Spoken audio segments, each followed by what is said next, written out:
Hello. I just noticed that I've got this weird piece of hair sticking up. I didn't notice that this morning.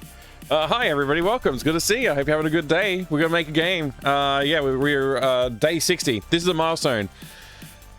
I'm pretty sure day 60 is a milestone. 60 days, that's a lot.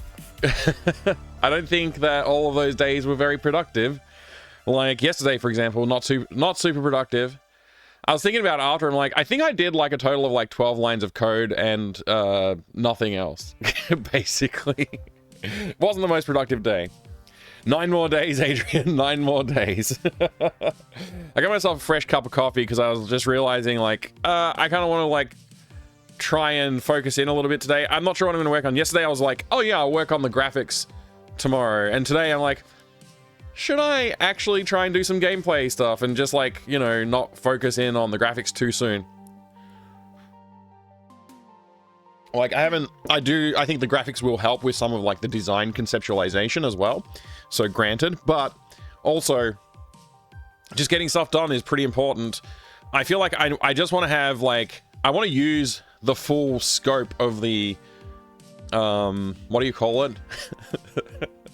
Gosh, damn it. Why is my brain like this? The full scope of the freaking, level geometry, like the layout, that's the word I was looking for. Yeah, the background image. That's basically what you're using as like the where are you in the level. So I want to sort of push through all that and figure out like, okay, what does that look like? Maybe we want to have like some delayed spawns as well, is something I was thinking about. We'll worry about that some other time. For now, it's just like, hey, can we actually like just lay out a few different patterns that we can repeat for the entire level? So right now it's just like these weird, like just a line of dudes that go down sort of like slightly shunted to the left of the screen and they fly down. There's one guy that like stops for a number of seconds and then you can also shoot them to continue moving. So, you know, like, let's tackle this stuff. That's what I'm thinking. Like, let's just get something done. It doesn't have to be good. That's the point. I'm trying to let myself past the point of like, hey, this has to be like really cool and good right now. Let's just get something basic in, then we'll come back and start like adding the polish, adding the levels of detail and stuff like that. Because that way we can actually like see like, okay, it's basically done. Anything we do from here is the gravy on top of that, and we can improve it. And I definitely will add some gravy, but how much gravy? That's the question. I don't want to, what's the word? Rabbit hole on all the gravy right now. I want to just focus on the base layer. Let's just get the freaking canvas filled in. You know, like you're drawing a picture, you don't want to just focus on hyper detailing the like first little face. You want to draw the whole layout first and then go in and add the details where it needs to be added. There we go. No gravy rabbit holes, exactly, Cephalon. Yeah, a lot of analogy, but hopefully it works. So that's kind of like my thoughts today. Maybe I'm a little bit more clear-headed today. I don't know. I did sleep a little better today. I still went to bed late last night, unfortunately. I've gotten into a bit of a bad habit where I'm like not sleeping, so I just won't go to bed. I think I just need to start forcing myself to go to bed, even if I am not sleeping. Maybe I'll start trying melatonin or something to help get me off to sleep land, because it's not being great, not being able to get enough sleep. It's just a knock-on effect of like waking up a bit later, waking up a bit tireder, and that happens throughout the week, and it's not great. So, gotta tackle that. Anyway, that's an aside. Good luck. Hope your aircon's good. It's freaking hot today. It's like 40 freaking degrees or something already. Actually, no, it's only 32. It's supposed to reach 40 today. I'll be taking this off right now, actually, because it is pretty warm in here. The sun is basically... The windows that are behind the camera are... they're not blocked off or anything, so the heat sort of just comes in. And it's a lot of heat. So, yeah. We'll be getting going. Let me just get this jacket removed. Oh, man. Okay. It's only like 40 at 6 p.m. Yeah, it's ridiculous. No good. Not a good day. Not a good day. I hope the rest of the week is better, because I got to work from this place. Oh, also, yeah, I got my coffee, but I also grabbed a... there's this thing here. It's a pastry. It's puff pastry. Just puff pastry sheets from a shop. My daughter made this. She's like 12. She decided she wanted to make this. It's not filled with Vegemite. It's filled with Nutella. And it's pretty good, actually. So this is my third one. They gave me 2 yesterday. This is 1 today. So yeah, I'm gonna enjoy that. I think the rest of the week is okay. Maybe hot at the end. Oh, okay. It's just like an anomalous day. All right. Hopefully I can handle it. Thank you very much for the follow. I do appreciate it. I have anonymous follows on the channel, so it's great to have you here. Feel free to jump in the chat, say hello, or to lurk if you would like to as well. I think there was a couple of follows when I went live, so yeah, thank you for that. I sort of ran off to prepare my coffee immediately after starting the stream. Anyway, let's dive into the video game development process. I did want to take a look at our goals because I need to attune my mind to the goals, because I think there's been a few streams lately where I've been my focus hasn't been very well directed. Maybe that means we need to adapt the goals a little bit for the channel. And maybe we need to go back and review the goals for this game, because this game we started last year, and that's so maybe we go back and look at the goals for this game. I just want to like attune myself to like, where are we going with this? What are my expectations? Am I asking too much of myself? I think the answer is yes. Over the last few streams, I think I've been letting that get in the way of me thinking clearly and positively about the process of this game. So let's do that first before we dive into the rest of the actual programming side of things. I don't want to spend too long on this, so hopefully it's not going to be too much. But yeah, goals for this channel in 2025, releasing 3 games. Okay, that's very ambiguous, but fine. I mean, it makes sense. Like, it's a number, it's a goal that we can measure and stuff like that, which is good. A little ambiguous. I left it ambiguous mainly because I wanted to have the opportunity to work on something else other than adventure games. That being said, when I finish this game, I always planned to start immediately working on the big version of like the adventure games, like the 6 to 10 hour version of the game. Maybe I'll do that. I don't know. I feel like the approach that I had for that isn't viable this year because I've started a new job. It's with somebody I know. I've committed to them that I will stay with them for at least a year to like make sure like it's not a they're not like onboarding me and then I disappear, you know, too quickly. So, and maybe I'll stay there long term. Maybe I'll just reduce my hours after the first year. We'll see. But yeah, there's a bit. Hey Gorilla, good to see you, dude. I like the approach, just getting the structure going, like a sketch and details later. Yeah, exactly. I think I've been focusing in too much on things. Like I said, rabbit holing on problems and like thinking like, oh, this has to be really cool for some reason. It's like, they're great idea generation stuff. Ideation's great, but like when it comes to production, I think I just need to remember to take it in small steps. Like, hey, let's just fill the level up with the same guy and he repeats every 10 seconds or whatever. Like, who cares, right? It's just get something there. The canvas is filled. Then we can go and adjust each of those things. Maybe adjust the timing. Maybe adjust what's happening at those points in time in the level. But yeah, just build it out that way. I think it's probably a healthier approach and gives me like a canvas to build up on top of, which is nice. Okay, branching out on genres. Yes, this is like what I was just talking about, so I won't reread that. Financial success is like, this is like a aspirational thing. Goals aren't always something you can directly achieve. Sometimes they are aspirational, and I want to clarify what I'm talking about because I know that might not really click perfectly what I just said. What I'm saying is, if you think about what you can do in your life, there's very tangible things you could do in your life. Take, for example, just think of like this analogously. I'm not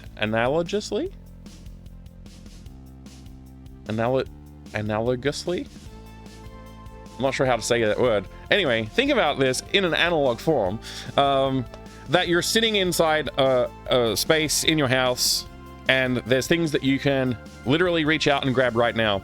I can reach out and grab these side cutters and I could, like, you know, use them to affect something else in this area, like this discarded lid from the top of my disposable water bottle. I can like cut that, and that is an action that I can take. It's now broken.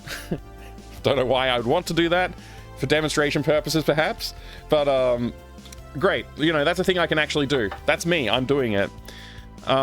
Then there's something that might concern me. Are the lights on? Yes, they are. That's good. If they weren't on, I could get up and go to the light switch and turn them on. that's definitely well within my control. I can manage that. My kids are watching TV in the next room. Is it too loud? If it is, I might need to tell them to turn it down, but I'm not actually going to go and turn it down. You know, I could call out, hey, can you turn that down?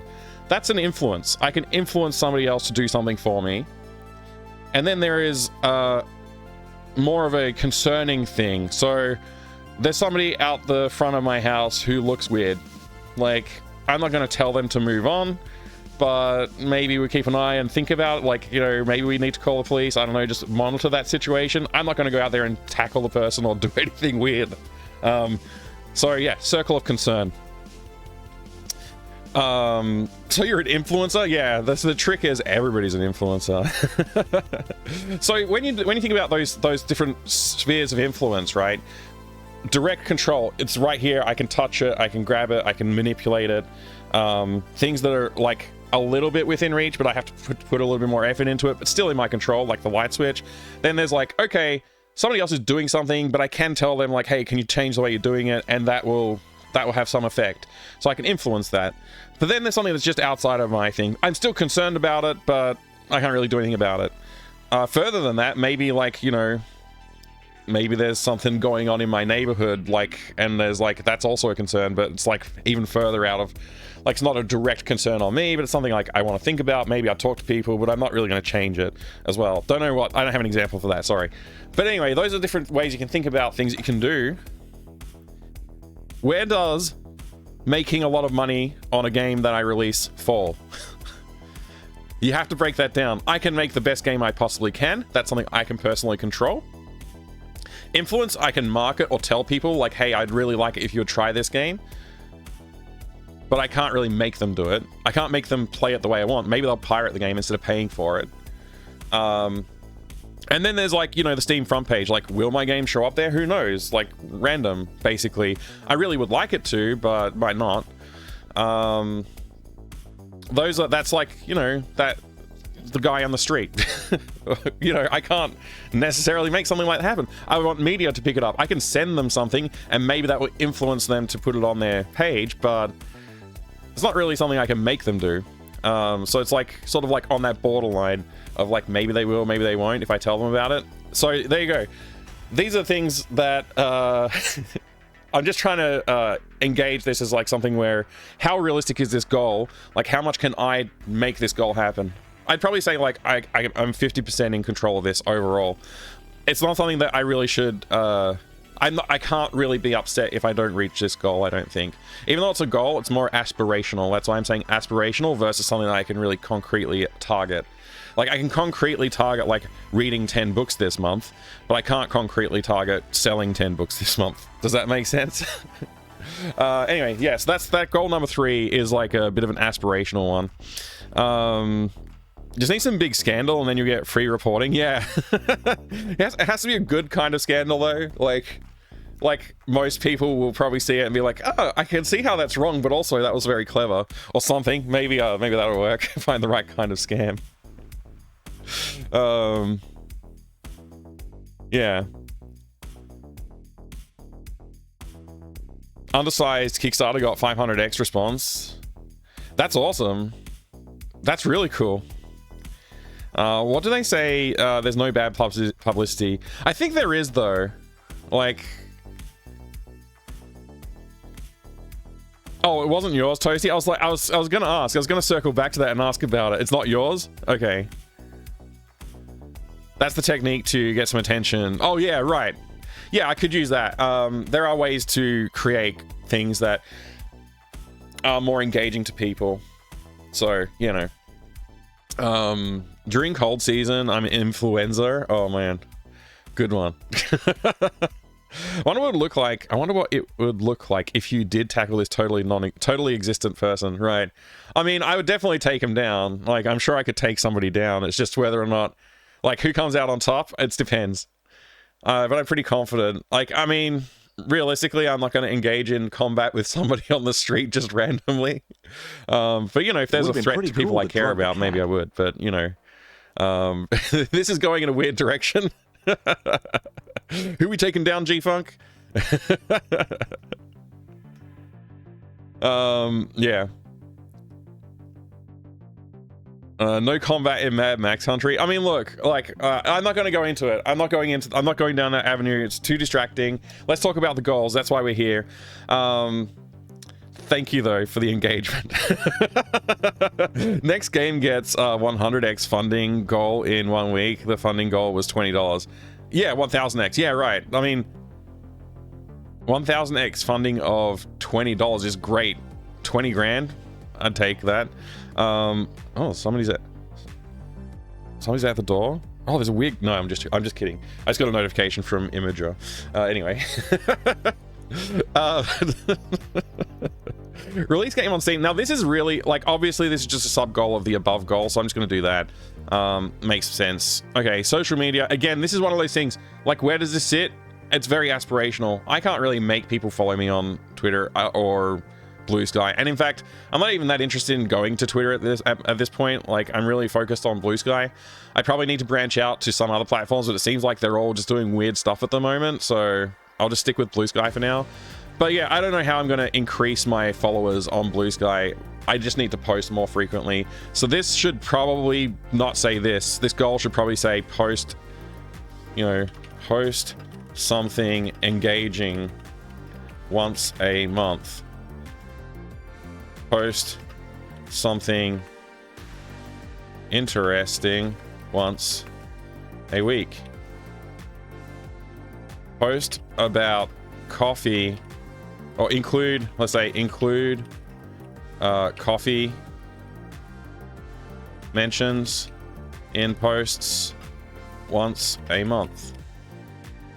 Something like that. That's more concrete goals.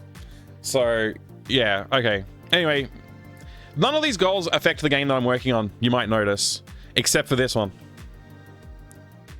Basically, none of them affect the game that I'm working on at the moment. So, yeah, I guess that's why I'm feeling a little bit less guided on where I wanted to go this year. If we go back and look at our original goals for the channel, get more experience releasing games. That made sense for last year, because I was like, my releases had been very minimal up until that point. And keep a regular schedule. So, like, these are things I could focus on and be concrete with. I would say, like, I didn't really nail this goal in the third quarter of last year or so. I fell off the wagon a little bit, but I did pretty good. At least 2 streams a month was my minimum goal. I did not hit that in, I think, 2 months last year, which is pretty good, honestly. It's not too bad. You know, 10 out of 12 is not too bad. Make gains. I always make gains. I've done less in the last 3 years. I think that we've remedied that. That goal is 100% nailed. I've been working on many different games, stuff on stream and off stream, so I feel pretty positive about those goals. So that's good, but I think these kind of goals are a bit more healthy in terms of, like, hey, how do these goals affect the game that I'm working on? These are very, I guess I'd call these business-oriented goals. Pretty much all of them are that. The only one that's like mental health and like focal on myself is probably this one, which is ancillary to like finishing the current game. So, you know, it doesn't really impact my current game.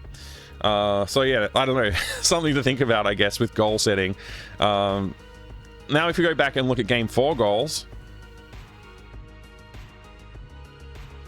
okay, this will tie into the big game somehow, this being the secret base. Right, so we had this idea of there's going to be a secret base in the town that the kids live in, and that's where they're actually going to go. The secret base, it's like a power station or like an energy company, or like maybe it's a, I don't know, maybe it's like a lab, maybe it's like a military base. I don't know, it's going to be something interesting.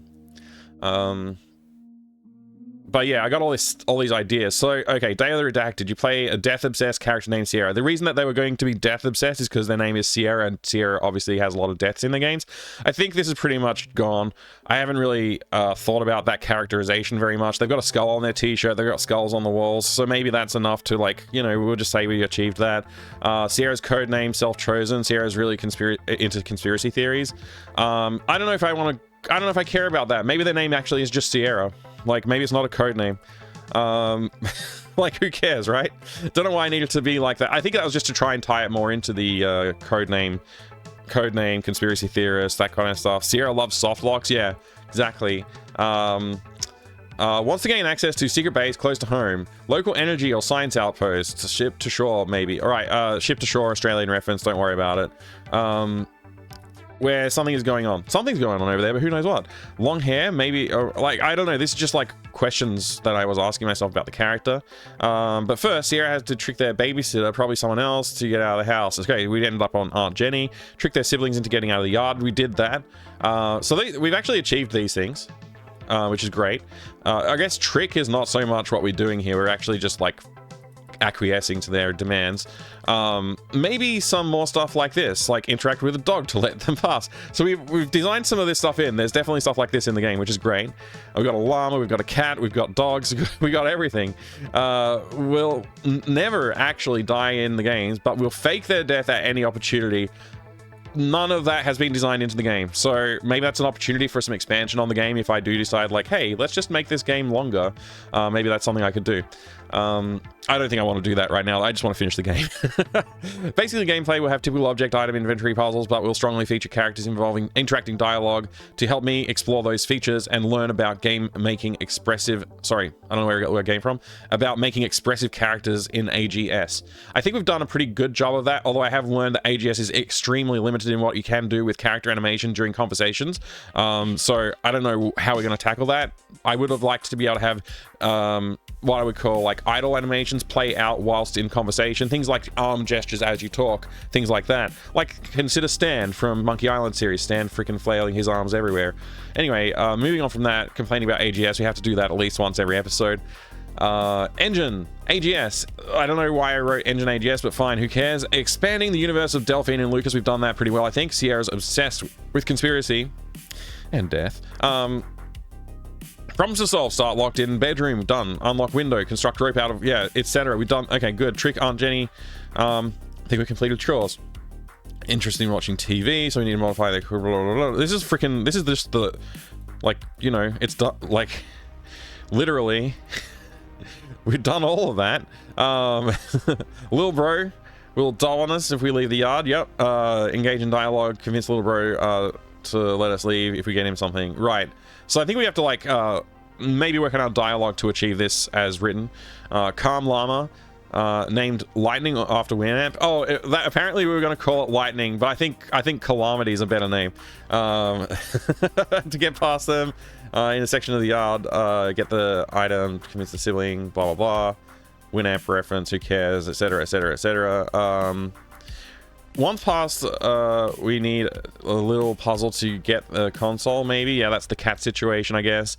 Give little bro the game system, go over the fence to the junkyard, deal with... Okay, so we've added something here, which is like the minigame for the console for some reason, and it's super complicated, because I love to make things too complicated. Go over the fence to the junkyard, deal with guard dogs. Maybe there's some puzzly way to get some dog treats or squeaky wind up toys that make distractions. Right, okay, so we've kind of done these things. We've got dog treats and we also have squeaky toys, so that's good. Add stealth segment. Top down, this is not changed actually. Top down, dogs have headlamps for some reason to show view cones. I like that idea. Player needs to guide Sierra through a series of passages whilst deploying distractions to lure Paws doggos. Oh, I like how I've written pause as P-A-W-S instead of P-A-U-S-E. It's very clever. The dogs will pause. Get it? Anyway, once through the passages, final escape from the yard via codes. Yep, that's sleeping guard. Literally, this is like the design of the game. So, I mean, pretty much I just wrote this down and then went and made a freaking diagram of that. And we're almost done with it. We're working our way through... We've done all that. We're literally working on the mini game right now. That's where we are. We're really focused in on this part, and we haven't really thought about the global part too much. But going back to goals, here we are. Found them. Okay, goals for this game: objectives for improvement process. Continue to improve background asset pipeline. Blah blah blah. I think we really have improved background art. Focus on character interactions, more jokes. This is something I think we need to really spend some time on in the next few weeks after we finish this shmup, and we sort of like lay out the rest of the game to a point. I really want to spend some time focusing in on like dialogue and stuff. I might even get somebody on voice chat to walk through dialogue with me and really like have somebody to bounce ideas off of, because bouncing ideas off of somebody can often be a great way to come up with better jokes or better interactions. That's why a lot of TV shows have like writers' rooms where they like circulate different ideas and like, you know, try and come up with the funniest things, and things get ridiculous. I think that bouncing off of ideas of other people is a really good way to get like the kernel of like a great idea, and then sit down and actually write the actual content after that. So I don't know if I'll actually do that, but it's something that aspirationally I'd like to do at some point in the future. Perhaps something I'll do for this game. Maybe having more varied stories, varied soundtrack could be interesting. So this is, again, something I can't really do myself unless I spend a lot of time learning how to make music, and then will it be good? I don't know. But I have got currently 2 musicians who are helping me out, which is great. I may reach out to a third.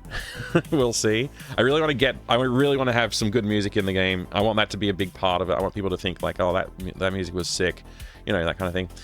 Bigger, broader, better animations. I definitely nailed this. I think that's like, and that was highlighted in red. I definitely have done a great job on the animations in this game. I know that after I release the game, I'll look back and say they're not very good. Already, I'm starting to feel that about some things, even ones I thought were my absolute favorite animations. I'm looking at them going like, oh, I could improve it. So, you know, let's not let those voices talk to us while we're working on the game. Let's just get it finished. We'll complain about the game after it's out. Still would love to have voice acting, probably still won't get it done. So I think I added, probably won't get it done later on. I want the voice acting so badly. But yeah, okay, goals for the game are pretty clear, I think. And I think we've nailed a lot of this. Like, if I was to be honest, I think we've really nailed the backgrounds. I think the character interactions, I am trying to do that, but I can't really check these boxes until we sort of get really close to the end of the game. Maybe having more varied soundtrack. This is something I can't really check right now, but aspirationally, like, I think we will. I think that once I reach out to Jay and Proton and potentially someone else, we might be able to get some more cool music to add to the game, which would be great. Yeah, voice acting, I want to check that box so bad, but we'll see what happens. All right, I'm going to read the chat now that I've gone through those goals, whilst I load up AGS and switch over to the full screen view as my AGS. There it is. G and I will totally be there in the in bad 90s clothes posing in the background while you fight them. Yes! We've got an audience for the beatdown. From retro to Street Fighter, that's right. Okay, an old army fought World War II gun thing on a hill, although that's been done a few times in movies. Oh, the kids like exploring like an abandoned World War II base. That's a pretty cool idea. Sierra loves soft locks, they do. I prefer straight hair. What? I've gone so far into reading that document and whatever that I just don't know what that references anymore. I'm sorry, I said something. I also had thought about Ship to Shore. Excellent, G-Funk. Glad that the Australians are on board, so to speak. Sierra finds padlock. It's weirdly soft to the touch. Yeah, that'll be a soft lock. Maybe I could put a plushie on the bed along with the other plushies. Oh, maybe I can have multiple squeaky toys and like one of them could be a plushie lock, a padlock that's soft. That's a great idea.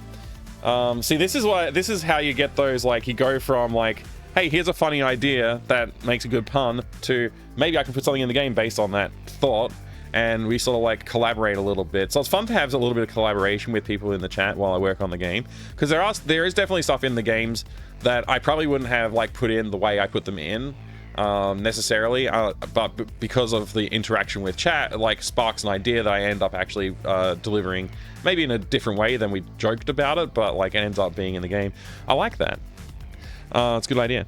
Voice acting. Mac. The problem with Mac is that his voice does not sound like a small child, nor an aunt, nor a small child's smaller child brother. Maybe he could be the sleeping guard, but I think I was going to do that myself, so maybe he could be the dogs. I don't know.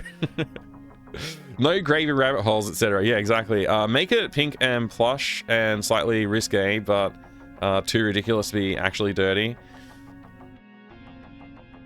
We'll see about that. I don't know. I do want it to be very family friendly for the most part. Mac's voice is super versatile.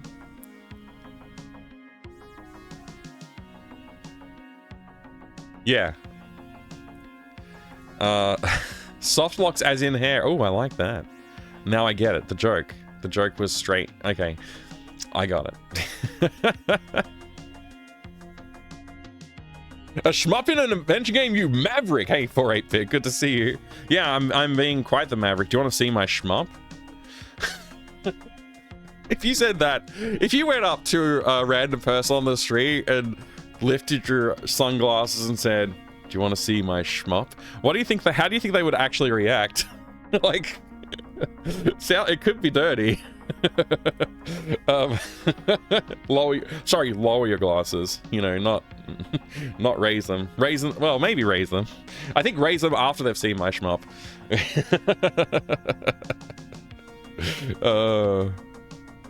Anyway, I'm all over the place. I tried really hard to stay on target today. Is that a shmup in your pants, or are you just happy to see me?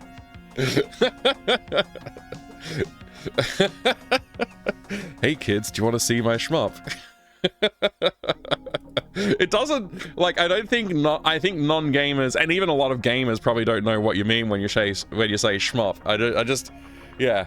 Anyway, this is my shmup background, I guess, set up. Like, I'll like launch the game. Here we go. We'll take a quick look at the shmup as it currently stands.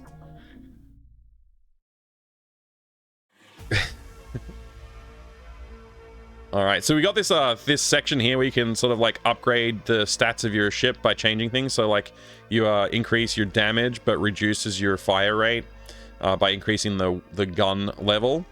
You can increase your wing level to all the way to level 3. That increases your agility. Likewise with thruster, you can increase that to level 3, and fuselage you can also increase to level 3, reducing your speed but increasing your armor. So those are cool. Looks cool. You know, you can update and change individual items on your ship, so you can get like some cool looking things going on.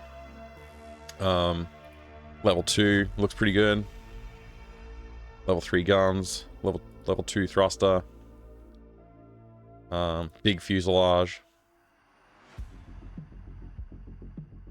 All right, so anyway, that's your we can configure our ship. There will be an economy to this, so you will only have a certain amount of points to spend. And stuff like that. Also, we'll make it look good at some point as well. Excuse me, just had to take a moment there. All right, so anyway, when we're ready to start the game, we can start the game. We fly in and we can immediately start shooting bad dudes. But things break, apparently. We just got exploded by a lot of things. There's a few bugs here. I want to kill all these guys, which for some reason I couldn't kill that guy. But now that he's dead, we continue scrolling.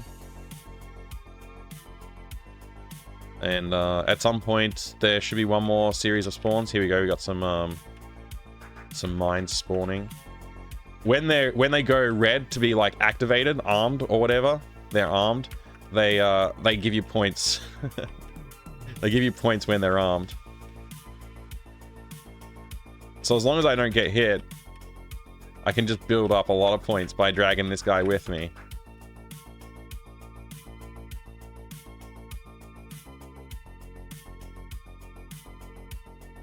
All right, I died.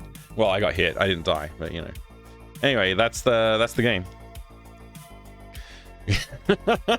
Thanks for clipping that, Emicat. Now, whenever somebody shouts out this channel, there's a very high chance that clip will get shown. Well, on people who have the clip displaying shoutouts, which I don't, but a lot of people do.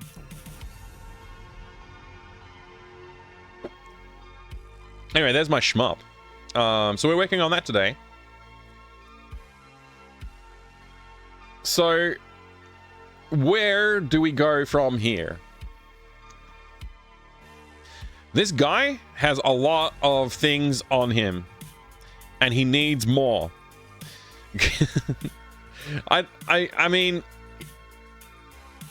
ideally, like, I would probably like go and like refactor some of this stuff, but I think we're at a point now where it's just like, let's just keep pushing the prototyping, and like, maybe we just launch with it with like stuff that I wouldn't necessarily launch with in another game, because like we just don't care. Because like, hey, if it works, if it ain't broke, if it's stupid and it works, it's not stupid. You know, I think that phrase might apply.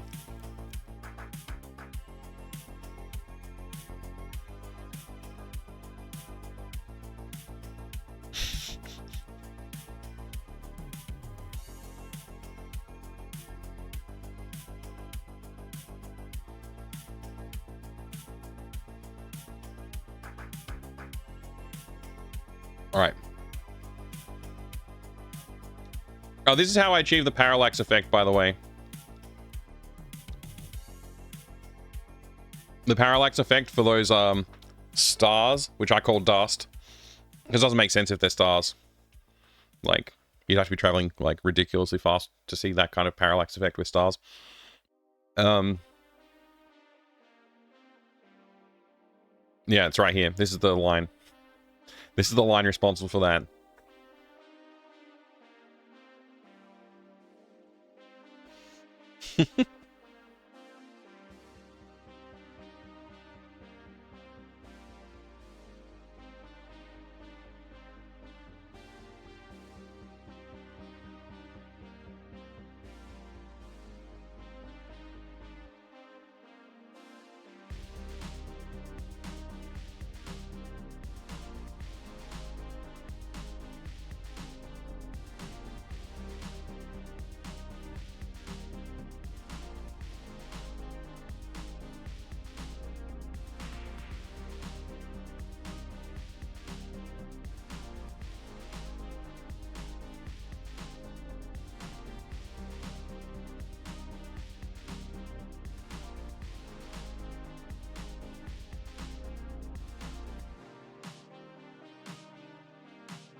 Oh, you're gonna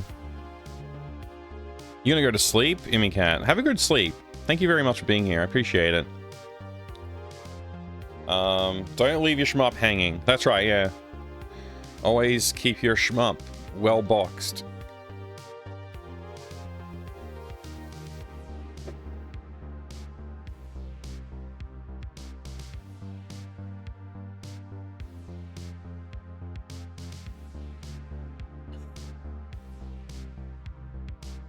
I got a lot of stupid stuff that I could say right now. I'm just trying not to, I'm trying not to get distracted.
Alright, so I just had this thought that I wanted to address the hitbox area, the hit detection.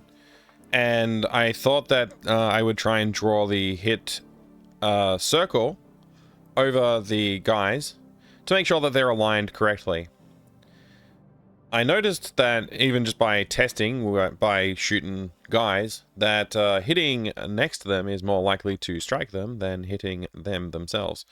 And I suspect that there's some issue at play here.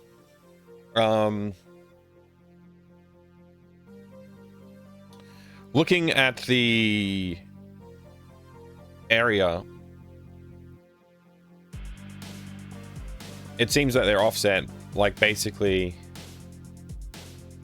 a whole, like, half of the character sprite dimension. But I thought that doing this would draw a nice little circle around them. Maybe I did the math wrong, because I didn't really think hard enough about it. I was gonna think about that and then, like, actually do it properly. But there might be an issue that I've got wrong here. So these are, you know, sine and tan take radians of some value to rotate by, and I'm essentially saying, like, give me this position plus whatever the sine value is multiplied by the radius, which should give us a circle. It should draw a circle, or at least an arc. Even if it's not a circle, if I got it wrong, it should draw an arc at least. From that point to the next point. So I'm basically saying, like, I plus 1 here times 20, and I times 20. The times 20 is because I'm going for 17. A loop that includes 17 values. So, you know, a polygon with 17 sides, essentially. But it's 18 because of this plus 1, right? Doing 2 points per thing. Should give us 18-sided circle, so to speak.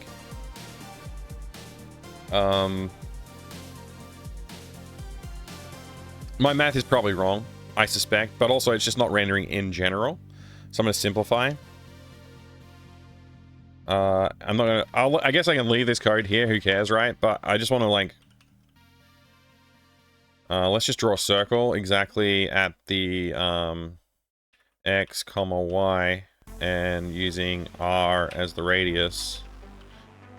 This doesn't draw outlines, it just draws straight up circles, so I just want to see that.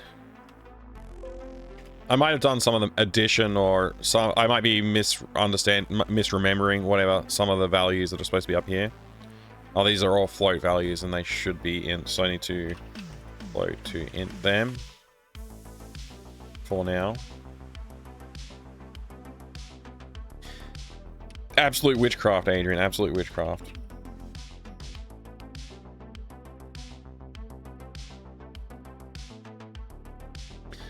I guess I hit F5 too quickly after pressing Control S.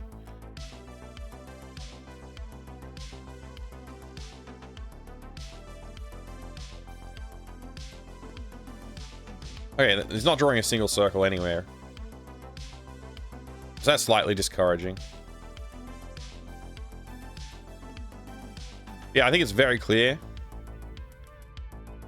that the guys don't really get hit until you're, like, practically on the other side of them.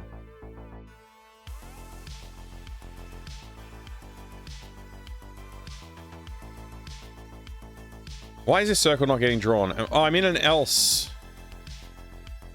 I'm such a dummy sometimes. I'm pretty sure this is the player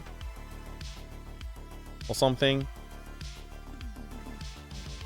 No, wait, maybe I'm not a dummy. What's this?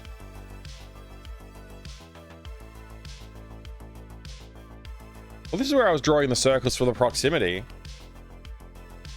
Divided by subspace? Oh, I'm multiplying. Oh, they're, like, way off screen. Now who's a dummy?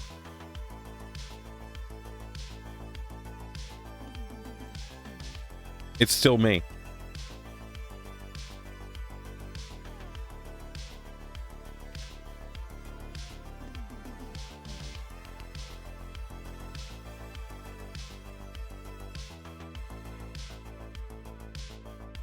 All right, so those are the hitboxes, huh?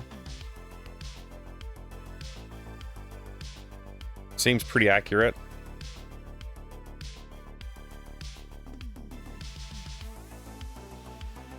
Seems quite accurate. Let me comment this line out and just see if the circle drawing that I wrote works at all.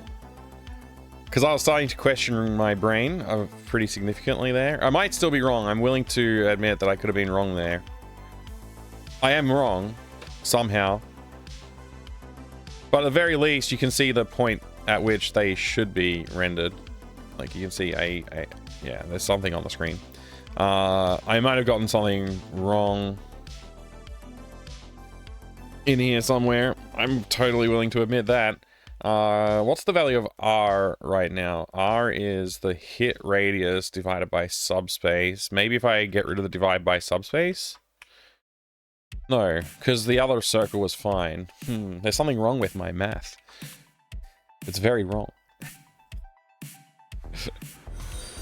Razmate. Just saw your name pop up. Sorry. Normally I don't call people out for following, but thank you for following. Just saw your name pop up. Apologies. Just sounded like a cool name and I wanted to say it out loud. But thank you for the follow. I appreciate it. Alright, let's just quickly read this and see what I did dumb. Because I obviously did something dumb. I is like how many steps around the circle we want to do.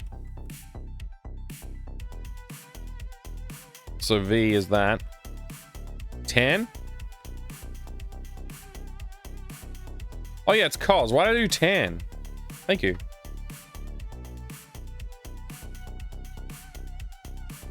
Where did I get 10 from? And I didn't even question that before when I was reading it. I was like, whatever, it's right.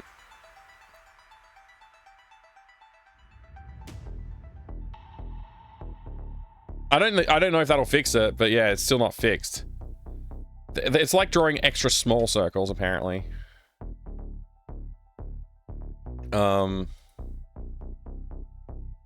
There's still something else wrong here, but I'm not sure what that is. This is the center point, and this is supposed to be like how far around the circle to draw, and then multiplied by the distance of the radius, the size of the radius.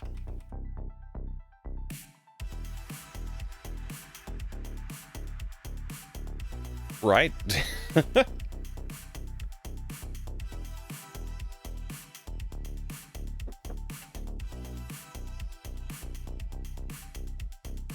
What return value? This is a returns a float, yeah.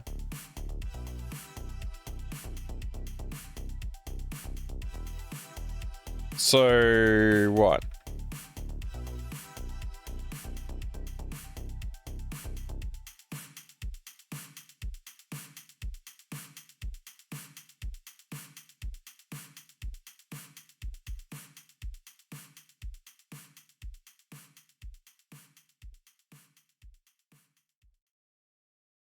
These numbers could be like really dumb as well. X should be cos, Y should be sine. I'm not sure if that will fix it. I always get stuff wrong because radians and whatnot. First like 6 tries. Yeah, it often takes me a few minutes to warm up on these, because like what happens normally is I'll write something like that works, like I'll get to a point where something works, and then that just sits in a library and I call like a basic function. And I never think about that math again until it's time to write it again. And like, this is high school math, so, you know, I haven't thought about it in a long time. So yeah, I get the same problem. I'm pretty sure sin cos doesn't matter. Sine cos doesn't really matter if you get them x wide or y x'd. It should not really matter. I'll still do it just for the opportunity of like trying, but I think there's something else wrong here, and I think it's to do with this, or it's the output of maths.sine, which does return a float, but it doesn't tell me the range to expect from. I expect like, you know, -1 to 1, right? So I expect. I guess the inputs also could be an issue. Maybe these inputs are calculated wrong. T is pi times 2. That's 2 pi, right?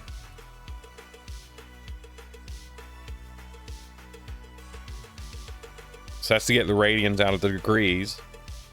So I at 0 times 20 is still 0 times t is still 0. So that should be 0 degrees. And then when it goes to 1, it should be 20 times t. It should be 20 times pi 2. So that should be 20 degrees converted to radians, right? Or is the am I multiplying when I should be dividing here?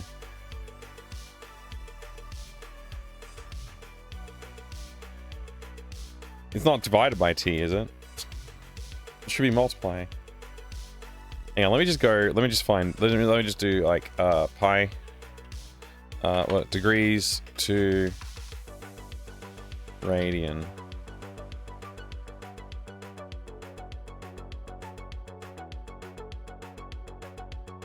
I guess I just want to multiply by this number. Let me just do that. This is probably wrong, obviously.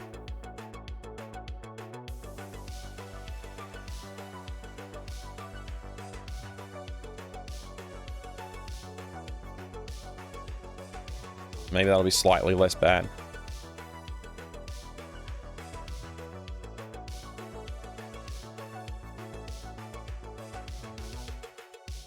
All right, circles. We got circles.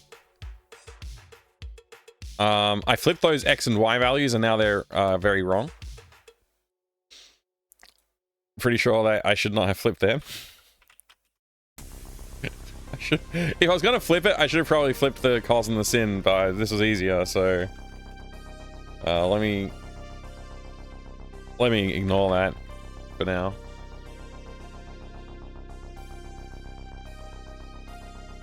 Alright.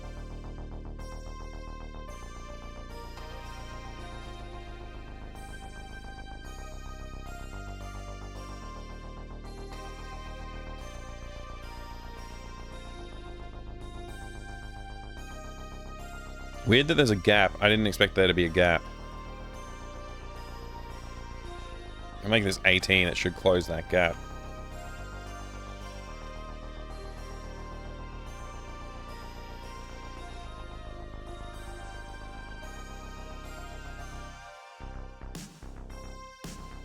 But yeah, the circles look weird.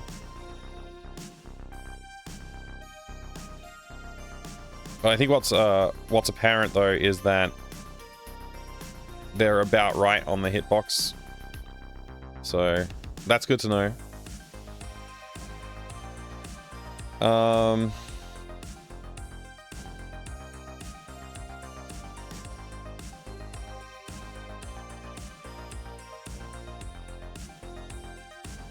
I suspect if we get rid of this part here, it will align the hitboxes correctly, which means the hit X and hit Y values of our guys is probably wrong.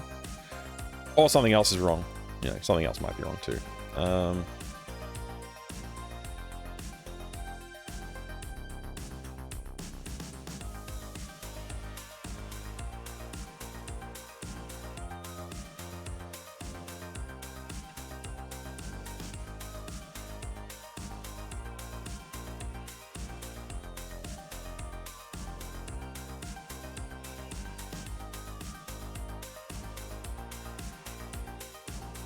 Yeah, the circles still look weird. Doesn't fix the circles looking weird situation.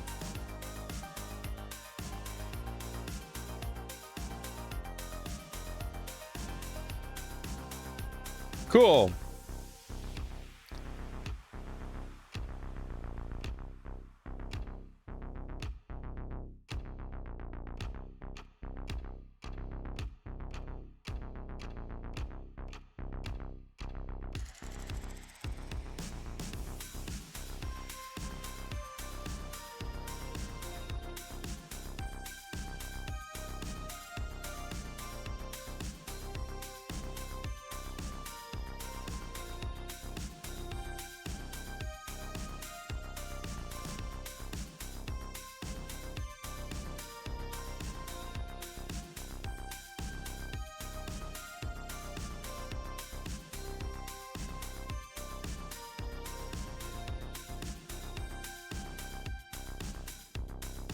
All right. Okay,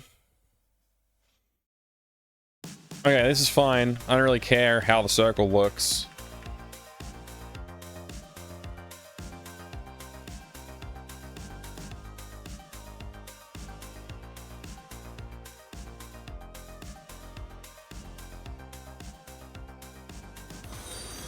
Thank you very much for the follow. I appreciate it. I have anonymous follows most of the time on the channel, like now.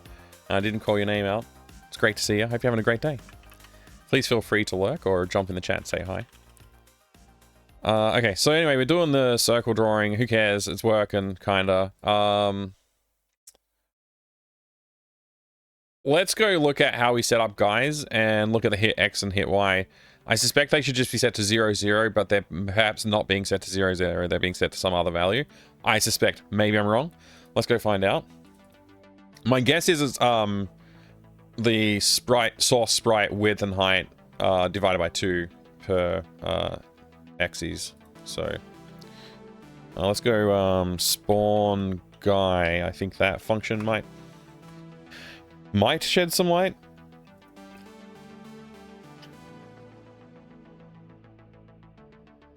Hit X and hit Y are, yeah, exactly what I just suspected. Basically, they should just be 0 for now, and we'll have to specify some offsets for them. So that should fix our hit collision issues. Can I convert float? Oh. We'll do a, oops, 0.0.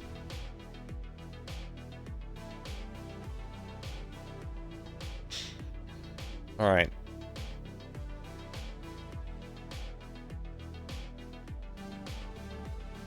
Poor little programming language doesn't know how to convert. Yeah, okay, that's better. Everything, like, looks aligned.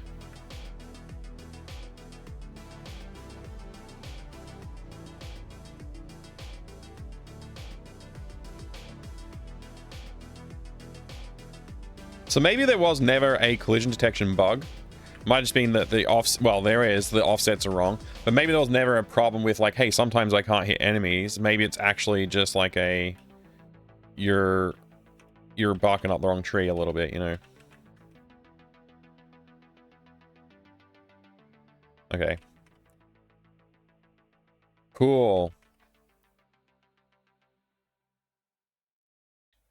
I think everything's fine. That's great news. Let's leave this here, but we'll have just like a flag or something we can turn it on and off with. For now, I'll just if false it. But at some point, maybe we'll put a debug button in and we can just like turn it on and off. Oops. Like show hitboxes or something like that. Circle reminds me of how back in the day, Babelfish used to translate yen as circle, which made machine translations of Japanese text seem like they used circles as currency.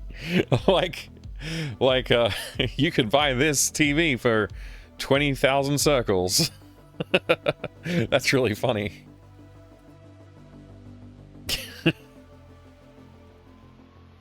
That's pretty funny. I like it. Oh, I just wanted to observe the circles as well. Like, I think having too many points along the circle made them look jankier. Do they still look janky? I wasn't really paying attention. I turned them off, and then I tried to look at the circles. I'm an idiot. Show debug graphics.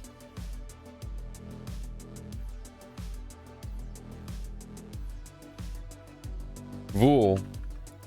Show debug graphics equals true.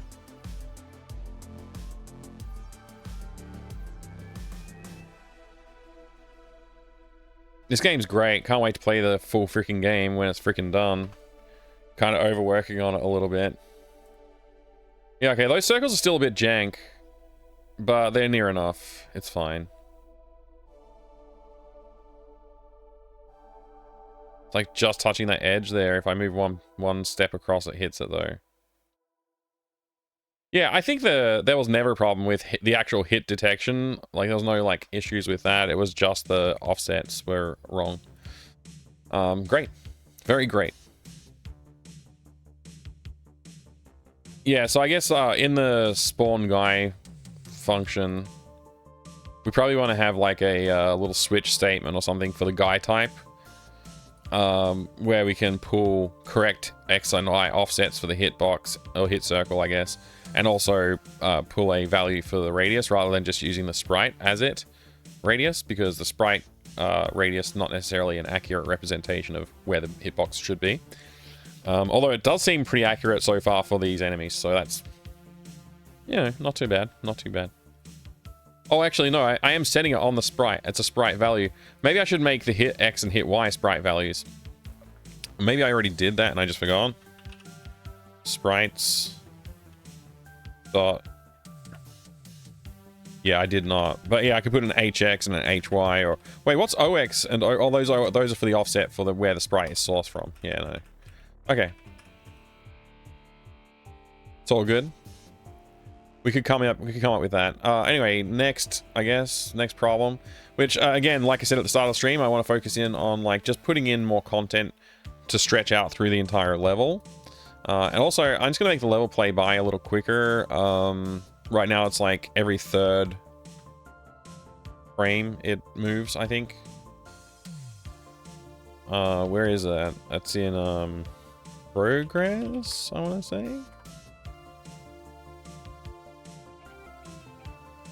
Background offset, right.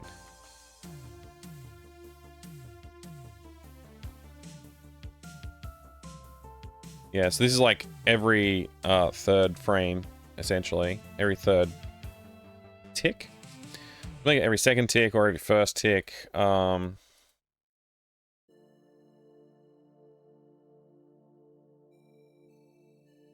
just make it every tick for now.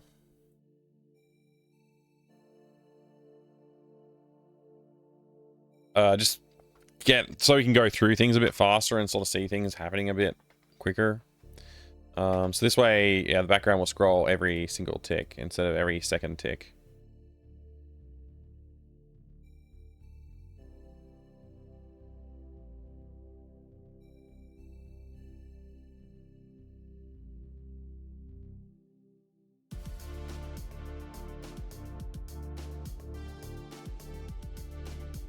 Okay, yeah, so that's scrolling like way faster now. Oh, shooting the mines has become a lot easier now that I can see their hitboxes. So the background is now scrolling faster than some of the dust elements. I don't really care about that at the moment. So this way I can just like, we can get through the progress through the level a lot faster. I cannot make it go any faster than 1-to-1 on ticks because it will cause issues with the placement of these, because I'm just doing this silly thing. So we'll keep doing this silly thing. I'm just going to move this out into a function.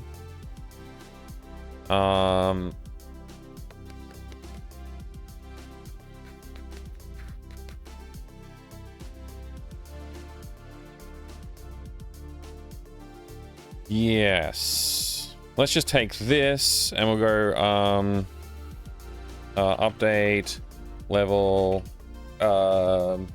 content progress, I guess. And we'll just create this. I guess we need to put it here because last progress is used for that. So we'll just do update level content in progress.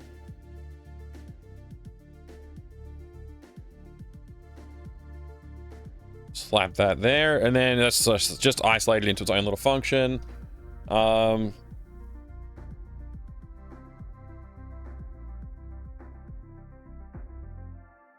am thinking about further abstracting it, but I don't really want to right now. So let's just do, let's just keep on making this a ridiculous switch case statement for now. Doesn't really matter. It's not going to hurt anybody.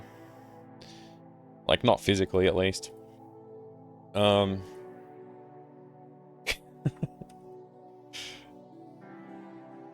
Oh yeah, 5 and 80. Actually, there does seem to be an issue here. Let me dig into this issue. This is the first thing that should spawn. Should spawn the big guys, and it should spawn 4 of them, and they should spawn spaced out at a certain amount. So let's make this a bit bigger. Make that like 30. and should position them at a certain point. So they'll be like, they'll start with the center 16 pixels off screen. And this should happen at the 5th offset of the background. So as the background starts scrolling, after 5 pixels of scrolling, it should literally spawn these guys and they should come on screen. After a further 80, so 75 pixels of scrolling, we should then spawn the second set of guys, which is the smaller guys. And they should be at the same offset in vertical space, like off screen, essentially. But they'll space out slightly less. And let's see, what is this? I times 30 times subspace. Plus. Oh, okay, wait. So that's 30 pixels. This is the spacing here. Let's make that 40. Bloody Cactus, good to see you there. Welcome in, mate.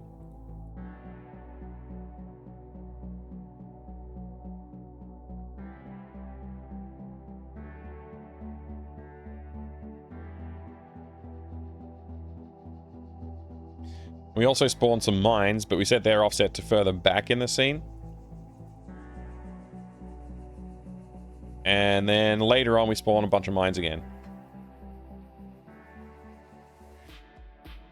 So what this should look like is big guys fly onto the screen. A little while later, the smaller guys plus some mines fly onto the screen. No, wait, what am I looking at here? What do these numbers mean? Okay, these are mines. Yeah, no, smaller guys plus mines.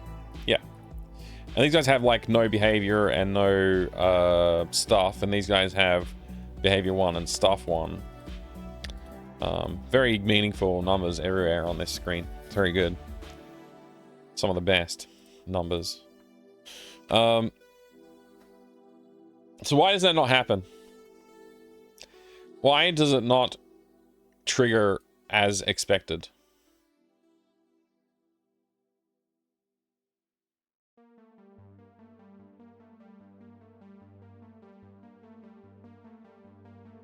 Okay, it just triggered as expected, and I don't.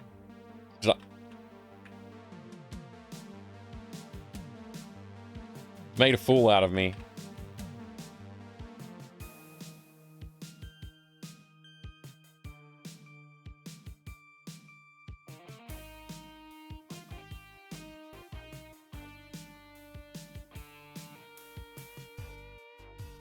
So these guys won't go away, but they won't continue either.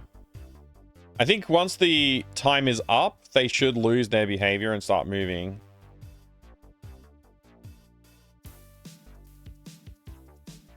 I guess we need to add that in somehow. Let's add that in. So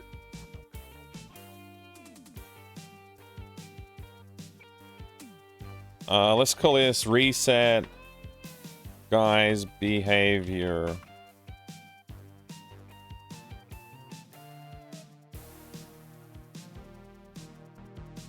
I don't really like this because I might have other guys on the screen that have a new behavior that I want to stay on the screen.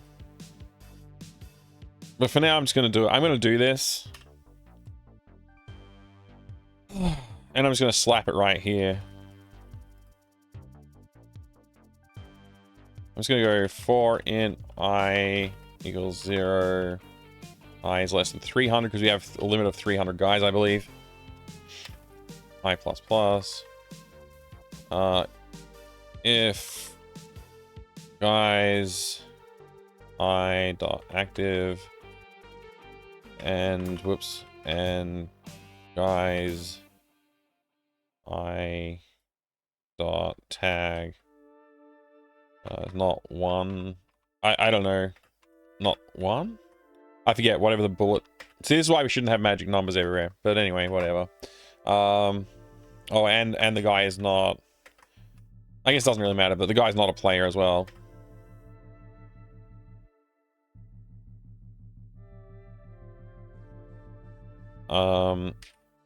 Guys, I dot behavior equals 0.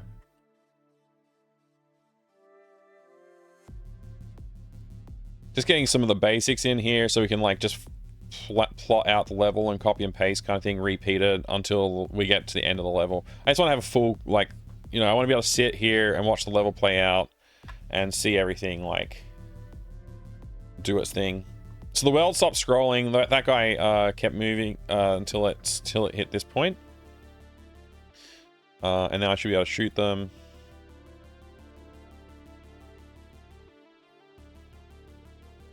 Now they should have, at that point, they should have had their behavior cleared and therefore started scrolling. But maybe their tag is one. Maybe their tag is one. I don't know. Let me just remove the tag check. Let's see if that was it. I forget what I use for tags. Like, it might be 1 is enemies and 2 is bullets or something like that.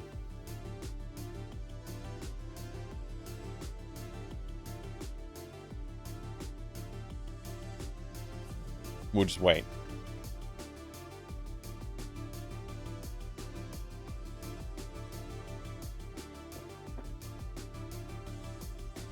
Just a little longer. Okay, they should have started scrolling as soon as the background continued to scroll, so... No go.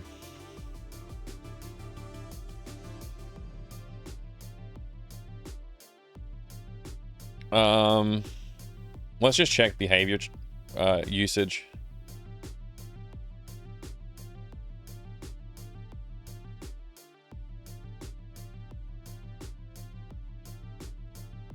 Okay, if guy's behavior equals 1.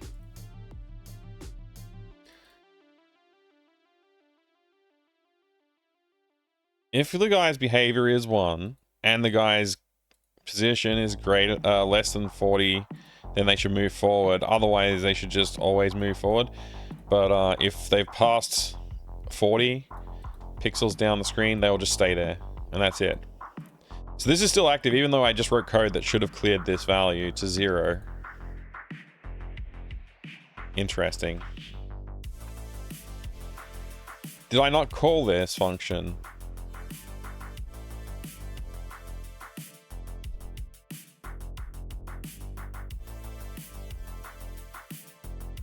Oh, this is only called... Oh, I did the same thing as I've done before. This needs to also go here.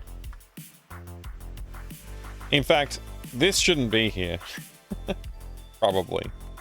I'll leave it there just in case, but yeah, it should have gone here. Hey, Tolpin, good to see you. Yay. Yay. Woohoo. Yay. Is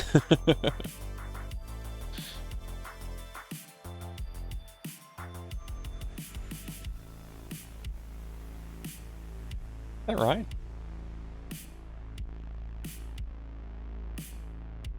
Yeah, that's right.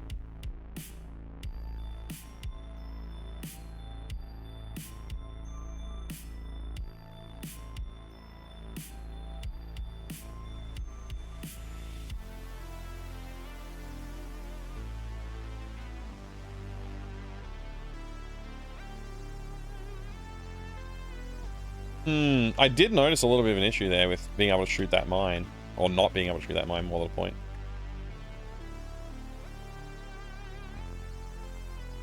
Hey, look, they started moving as they should have. Yeah, I can't shoot that mine.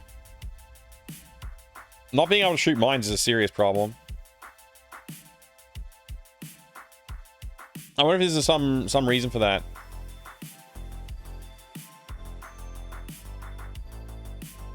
There could be some reason for that. I don't know. I'll have to think about it. Don't really care right now, though. Let's move on. Alright, so that's good. We got the guys continuing to fly off after they've done a thing. So now we can go into our update level content. I think I called it.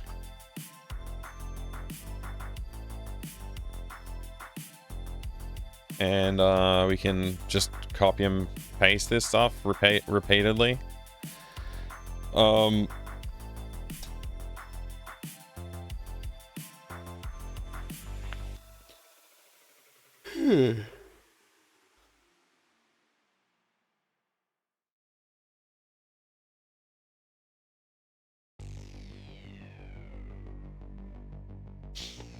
Is a dictionary as good as or equivalent to a table.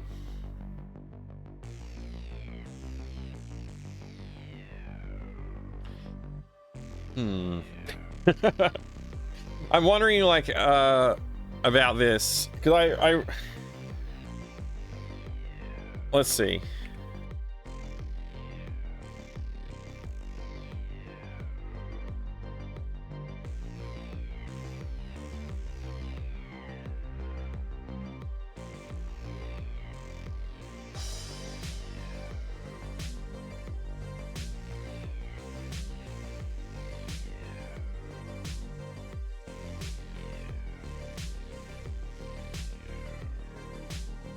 It's point based per frame. It's not line intersection. I just didn't bother with it.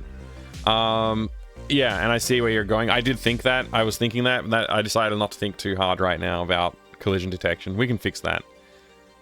But yeah, if it just so happens that the guy's moving down the screen at the same time the bullet's moving up the screen, and the frame 1 they're here and frame 2 they're here, it won't hit it, which is possible. It's possible that's happening.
So I'm just thinking about the level content, where we store it and how we like lay it out. Doing a giant switch statement is very unappealing to me because I just have to copy and paste a bunch of stuff and then I'll have to go and like edit a bunch of stuff. It'll get really messy and annoying to look at. So I'm trying to decide how I would create a struct that would spawn dudes and potentially other effects and events in the level. So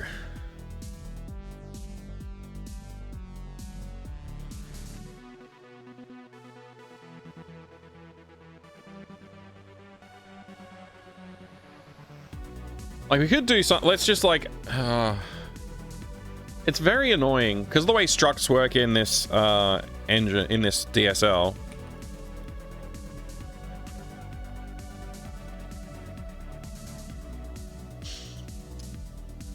Let's say we got a spawn info thing. And we want to create a dictionary of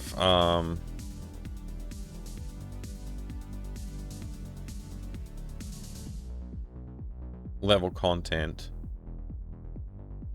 I actually forget how dictionaries work in AGS because I only found out they were a thing a little while ago.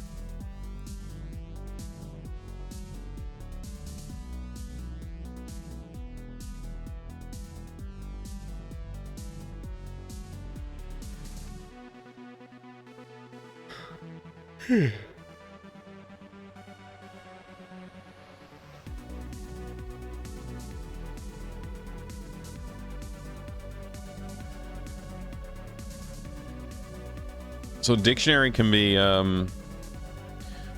set a value to a string. It looks like it's string dictionary.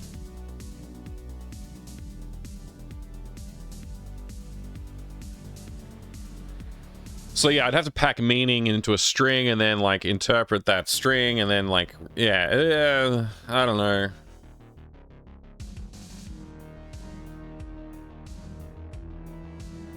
There may be no good solution. I mean, the way I did the level content for the, like, designed the level for the hamster maze in Day of the Hamster was I used tiled to create a map, and then I generated a string from that and just put a string into the code of the game itself that and then I wrote a loader that reads that string and then interprets it and generates the content for the map.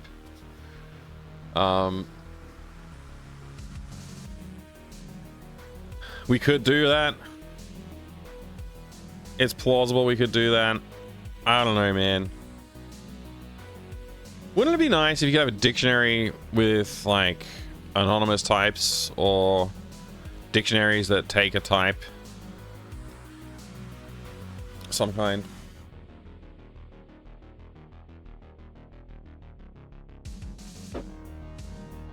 Maybe I should have drawn pictures today, because this is annoying.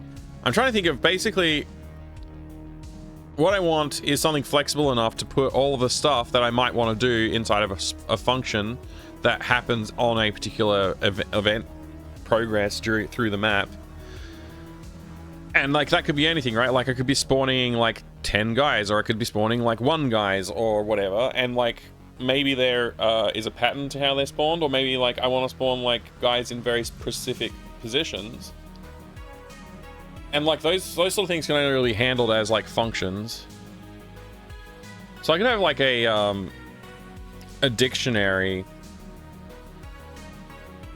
and then like just name, like the dictionary could be like the key is like literally just the frame, like the progress number, and then I can just use progress and look into that dictionary to see if something's defined for that number, and if there is something defined for that number, then I go into like I use that string to call some kind of dispatch that will do things, and maybe I can pipe them, so I can like have spawn squad 1 and pipe, and then spawn squad Z, you know, or whatever, and so squad 1 and squad Z would both get spawned, and maybe those can take parameters, so like spawn squad 1 open bracket 5 close bracket, and squad 1's defined as a for loop that spawns n guys, and it figures out how to space them, like okay, that's a centered squad spaced horizontally,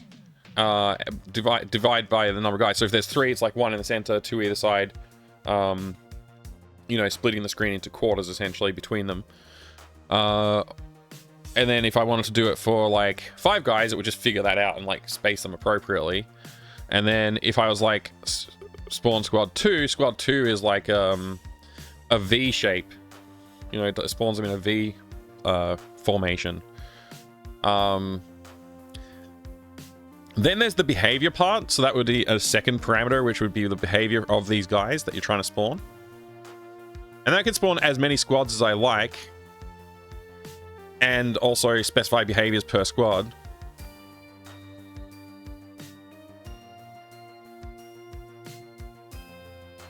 So it's not like a programming language, but it is a way to specify like a dynamic amount of things to happen, and I can then use the dictionary string to pull everything together. I don't know, man. Wouldn't it be nice? Is the AGS theme song? It seems, yeah, it is a bit. Gotta make it overly complicated so all the entities in the game run their own 6502 code that you have to assemble on an old MS-DOS PC. Wait, why would you be assembling the 6502 code on an MS-DOS PC? Wouldn't you do it on like an Apple or Commodore or something?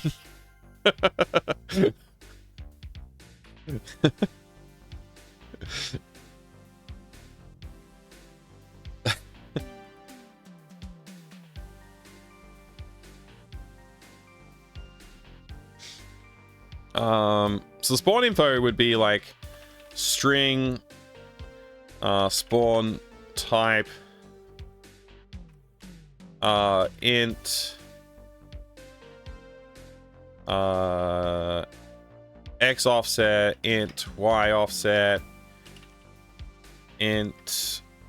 No, so this is like its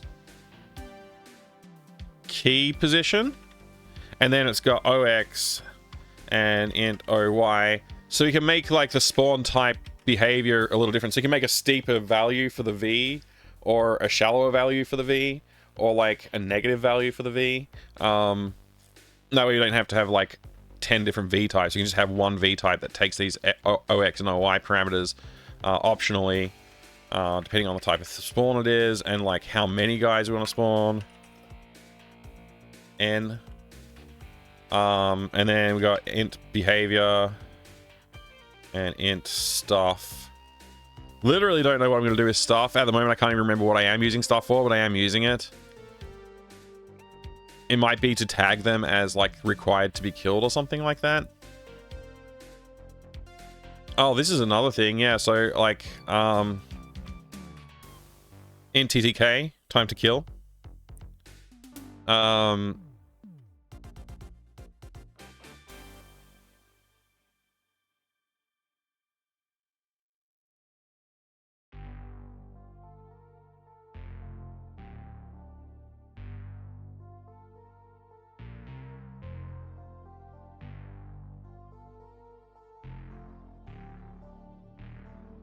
I don't know if I'm forgetting anything else.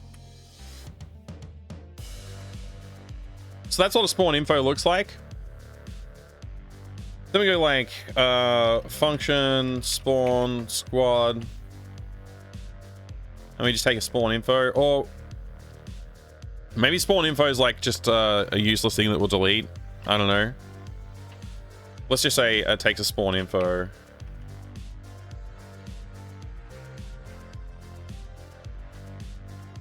I'll get it right one day.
We got a dummy function, and we got a dispatch function, and we got a level content, which is dictionary, and we got init function, init level content.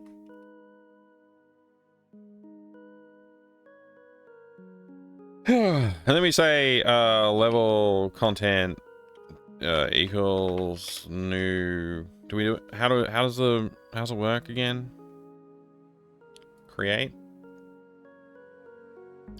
a new empty dictionary.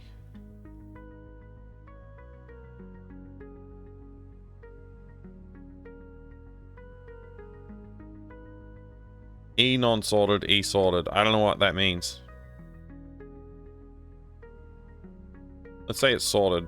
Whatever, who cares? Does that matter? Might matter. Maybe don't make it sorted.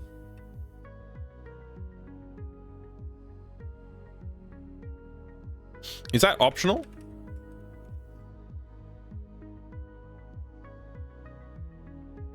Like, can I leave it out?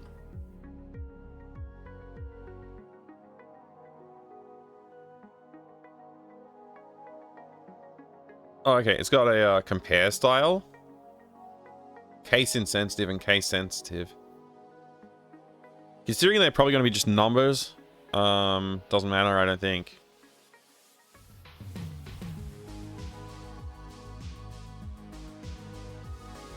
Okay, it looks like we can just ignore that anyway.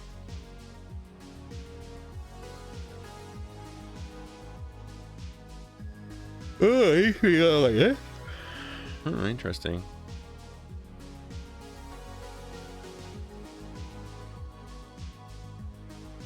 Cool. Then we just say like level content dot set 5, and then it needs to be a thing. So we're gonna say squad 1 with Let's see, we got X, Y, OX, OI, and number of dudes, and B, behavior and stuff, and TTK. Okay. Geez, that's a lot of things. But anyway, let's say...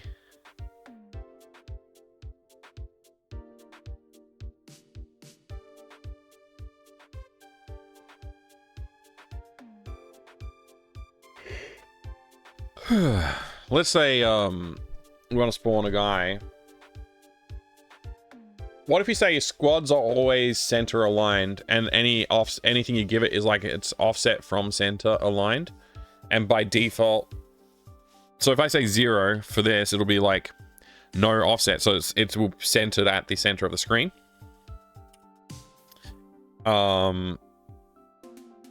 Its Y offset would be like no offset, so that would just be like 16 pixels off screen.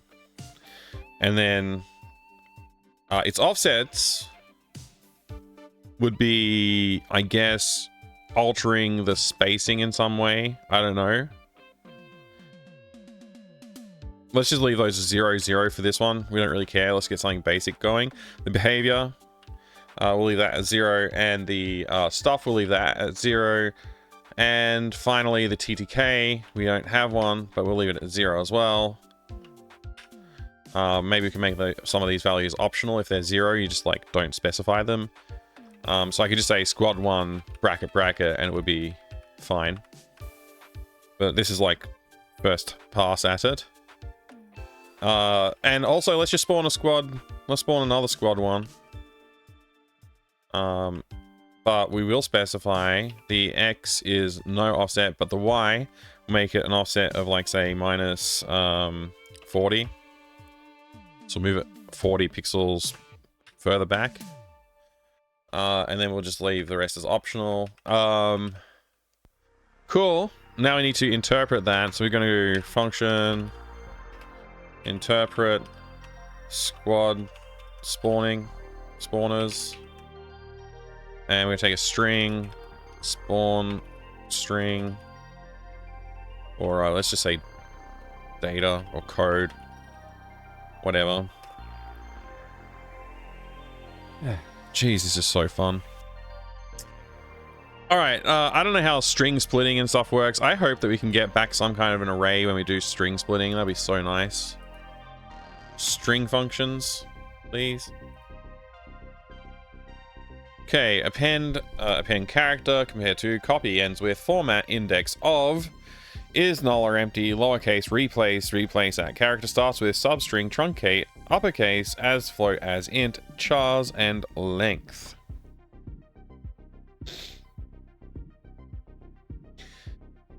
Yay, we have to do it ourselves.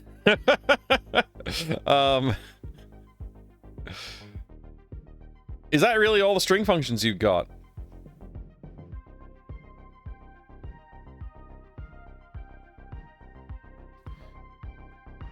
Index of needle. Okay.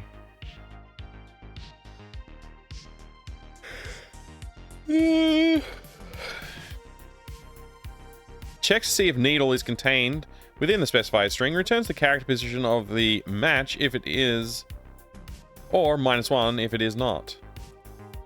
Function is not case sensitive, i.e. testing for string or string would match. Or string would match. Yeah, okay. Example, blah blah blah blah blah blah blah blah blah blah blah. I assume it returns the first instance of that match. I assume it's not doing some weird like middle out style search. It's not like a binary tree search or something like that.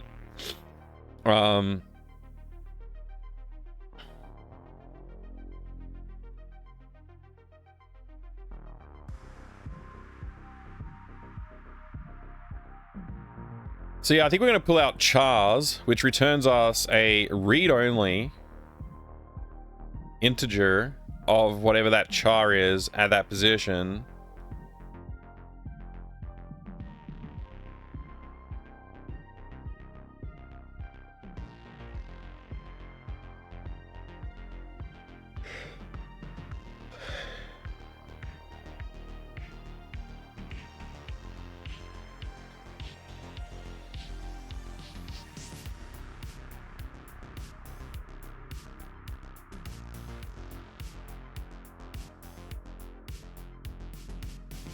So we're not going to do any char replacement, but we are going to build a string, I guess.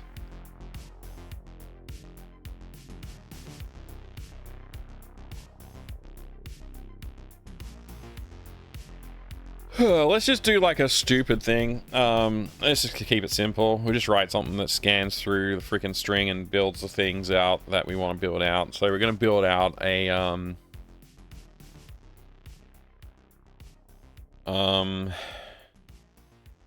essentially we're in squad scanning mode at the moment, so we're just going to say for int I equals 0, I is less than code dot length what about string length?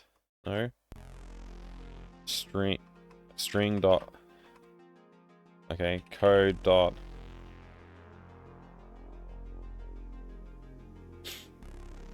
Length.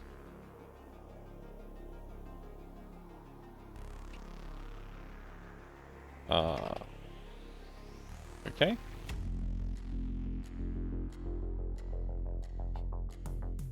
And then we're going to say string squad name equals nothing, and then we're just going to say squad name plus equals no. So we're going to say if code dot char, is it char add? How's it working again? Chars. Okay. Chars. I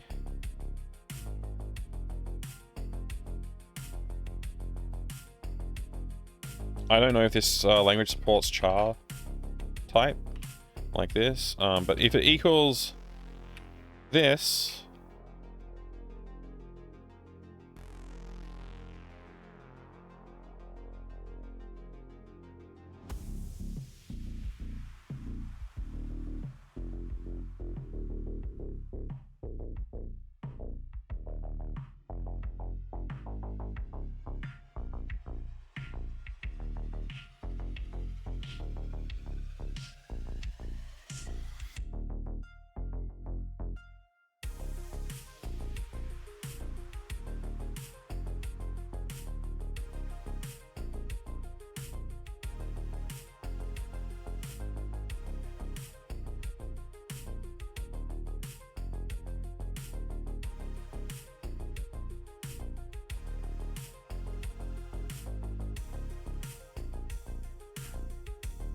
so we're in mode 1. We're now looking at parameters.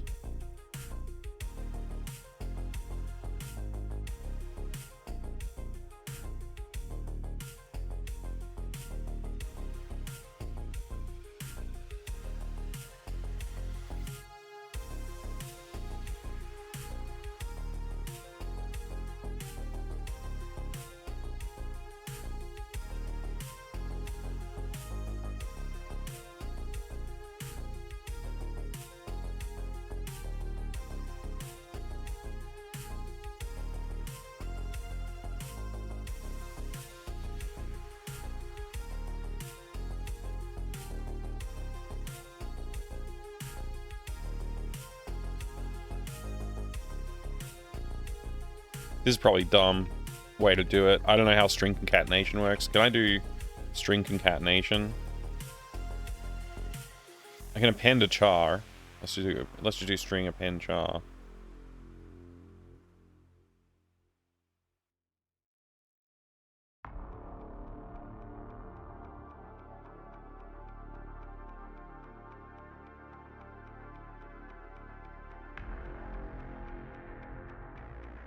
Does it return or does this mutate itself?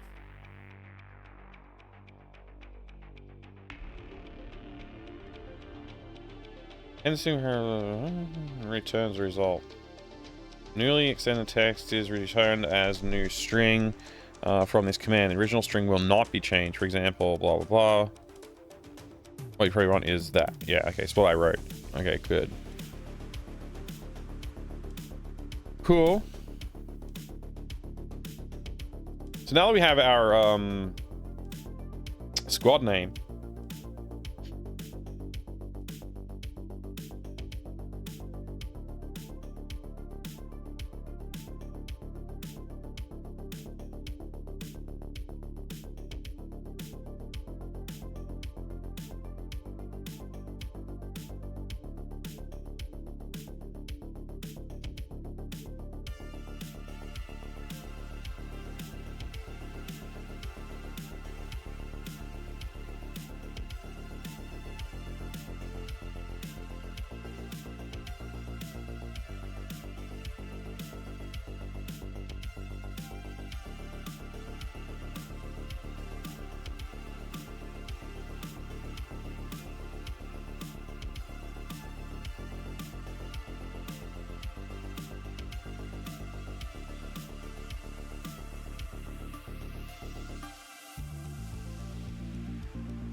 Okay, so now we're finding parameters, so it's like,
All right.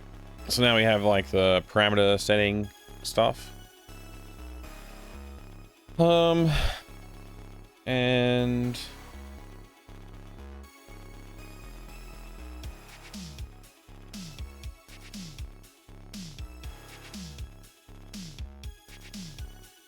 that's breaking from the switch. Yeah, and then we're going to do that. Okay, cool. We should also say if param greater than 6 mode equals 0.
This probably won't work at all.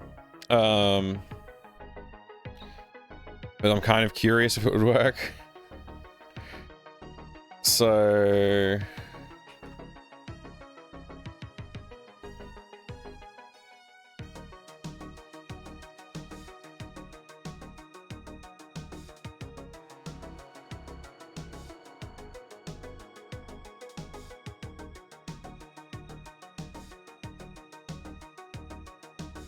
I don't really have like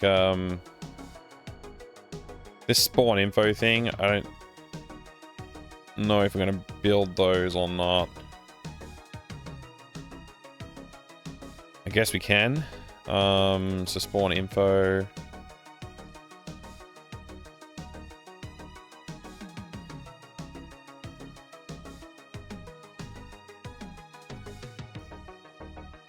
But I don't think I can do a new spawn info, so I think I just say spawn info result.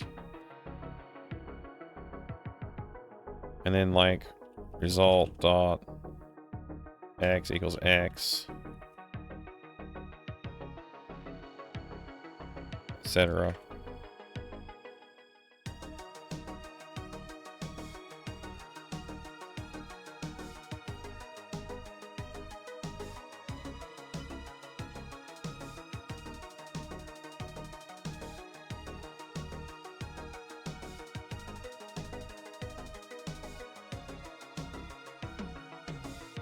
What language is this? It's the lovely and perfect and no issues ever language that comes with AGS, which is a DSL, domain specific language, for making adventure games and scripting adventure games that comes with AGS. I think it's called AGS script.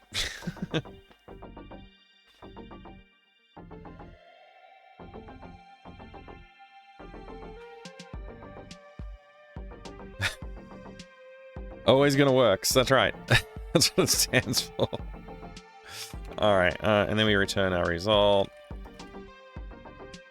I don't remember if I have to initialize result, and if so, how.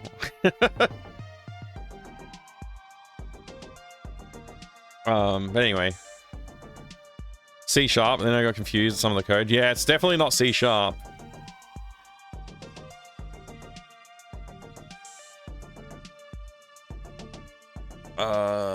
Brain is slowly working. I don't know.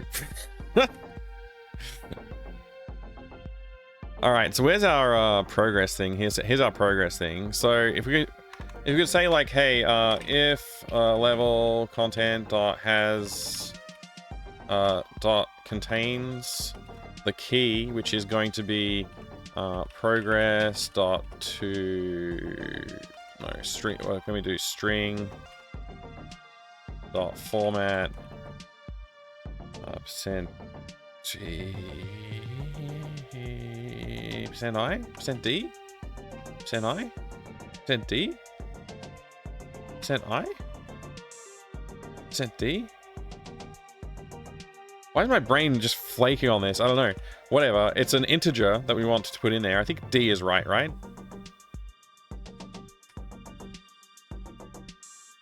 If that contains it, then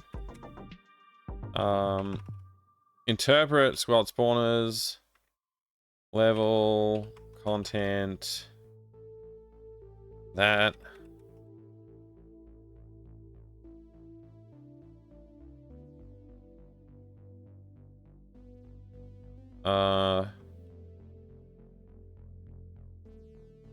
spawn info equals this.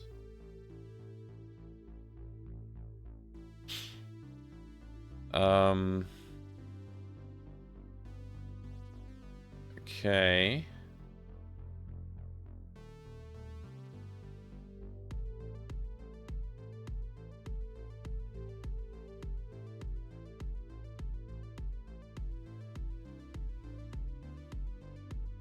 So I kind of want to create like a dispatch function. Once I get the squad spawner data back, I want to call a dispatch on it, which is like...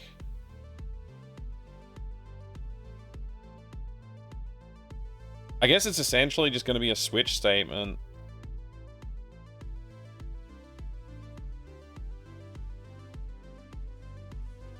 Oh wait, I've got it. I got one. I've got the dispatch here. Yeah, okay, cool. So I just call spawn squad then with that spawn info.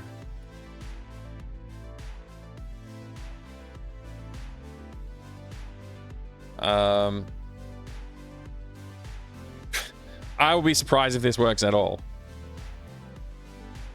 Also, let's just, for clarity, let's just disable this switch statement placeholder. So we're only handling it here. Currently bug hunting some stuff too. Lots of testing and pacing around the house. Yeah. Yeah, I sometimes juggle. I haven't done that for a long time actually, but sometimes I would juggle to think about a problem. I'm so glad that there's a bug. String not allowed inside a struct. What about string? Is that okay? Struct cannot be passed as a parameter.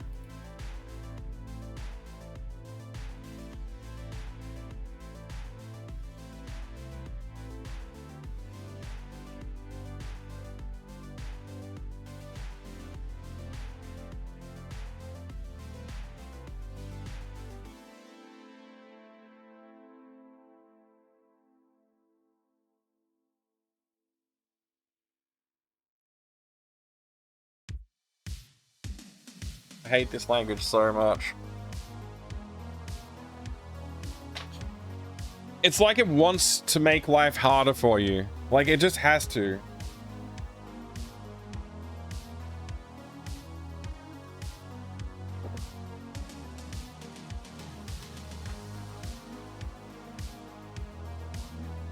We already know this. We already know this, that we're not allowed to do this. This is, that we combated this before by creating an array of objects that are an array of our struct and then passing the index to reference the thing that we want. But then we have to have a manager for like putting stuff into the array.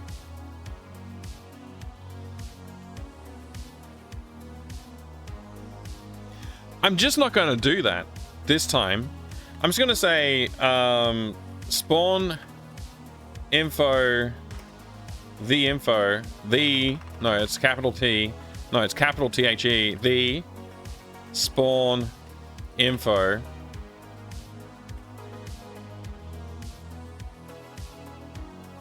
and we'll just use that.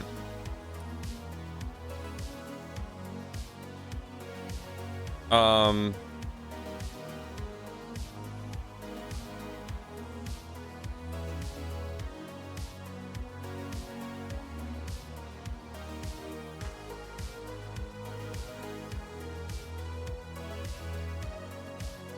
do that for now. Hey there, Namback Run. Good to see you.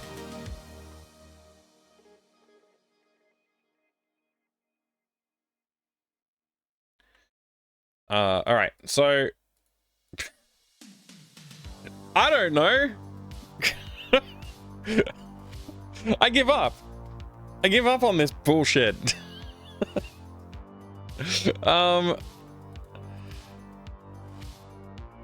I dearly wish for a real programming language sometimes. This is like one of those points where I'm like, I should just write my own engine. Screw this.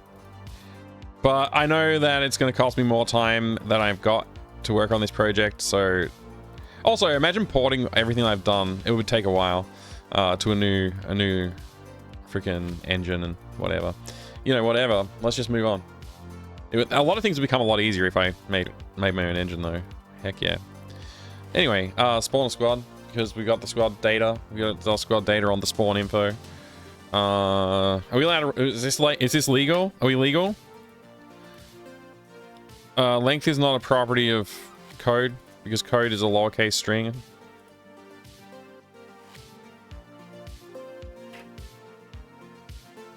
Current parameter as int. Current parameter is a... That's correct, what? Pause error in expression near current prom. Because I don't have a semicolon over here, perhaps. I don't know.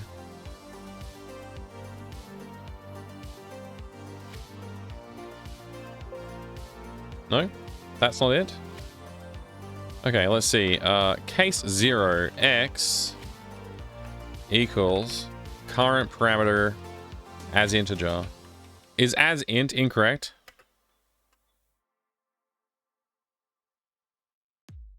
How does as int work? Oh, okay. No, none of these bad boys.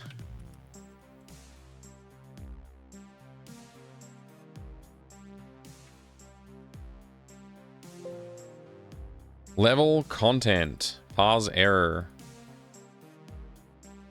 Level content is an array, I want to say. No, it's a dictionary. Dot get.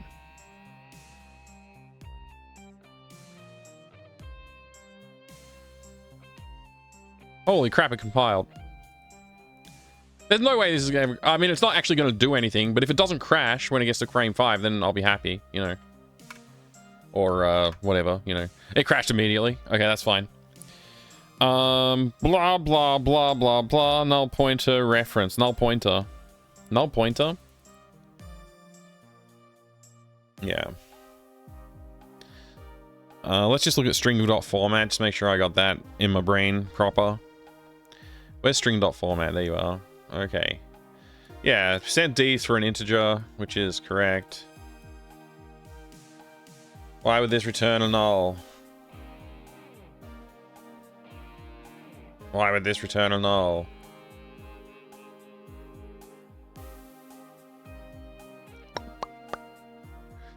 Why would you return a null? Function static. You don't need to call it blah blah blah. You just do that. Yeah, I know. Process the format. Yada yada yada. Returns the string, etc. Yeah, blah blah blah. String format. Section. Wait. What have I written here? We're just trying to convert this integer to a string. I'm going to try to ask if level content contains it.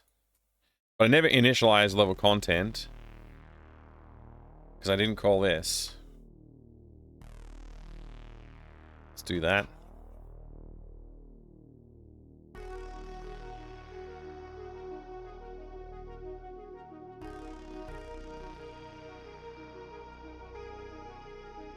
Very invested in coming up with a fun name for the shmup in the context of the larger game. Yeah, that's an interesting thing. I have a variable called time to kill, TTK. I think time to kill could work. We maybe like TTK void or something like that. Make it like sound cool. TTK nebula. Something like that. Alright, we didn't crash immediately, but we did crash when we got to the spawn area. Null pointer referenced. Is spawn type on this null somehow? I don't think I ever set that. So yeah, that would be null. I never set spawn type when I interpreted it. I got squad name. So I guess squad name should have gotten set. So I should be able to go here and just say the spawn info dot spawn type equals squad name.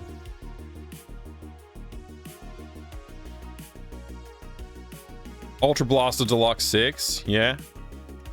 It's a good name. If you like lame names. No, it's Ultra Blaster's alright. Ultra Blaster. Don't know about the Deluxe 6 though. I think we're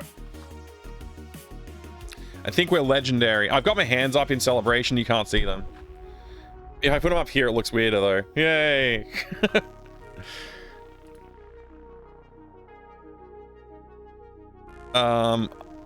What about like Ultra Blaster TTK? That could work. Or TTK Ultra Blast. Anyway, now we need to make that function actually function. So we're gonna say...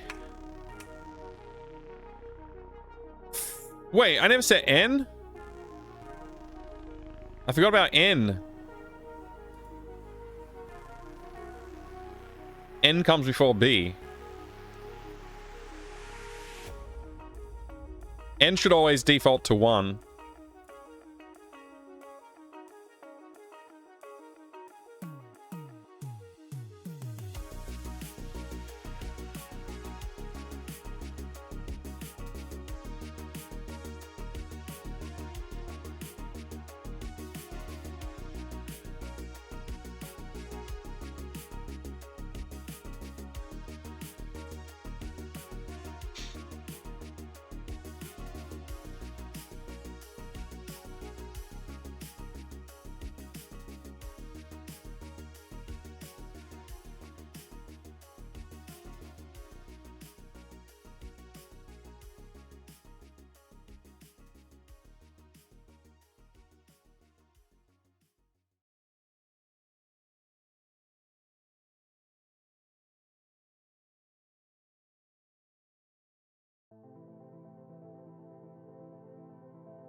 Oh.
Let's add guy type to everything as well.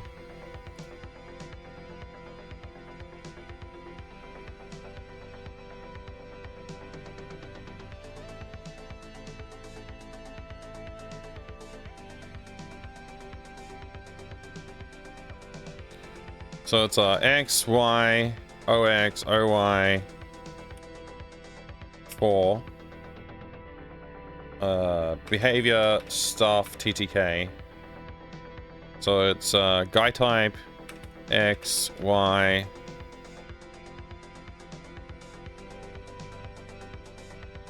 I feel like we kind of want to move up this by 2. So we just put it like this. So we can be like X and Y, and then the spawn, how many to spawn? Let's say 5 in this case.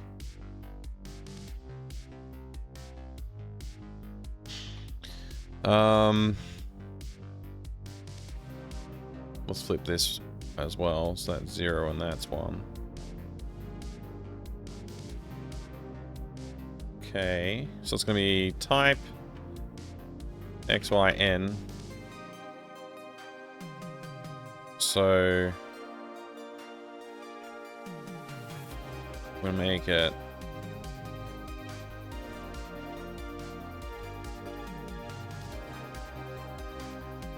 X, Y, N.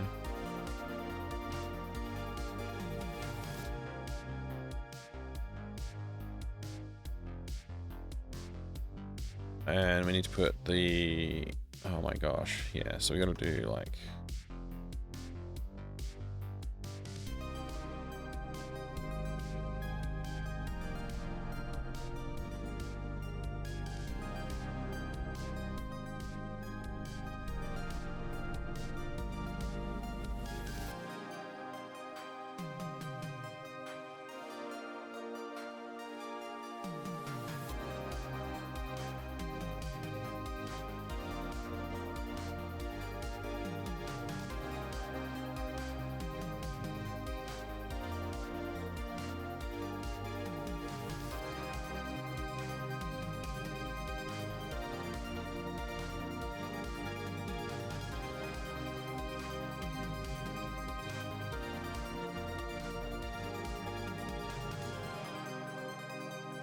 spawn guy,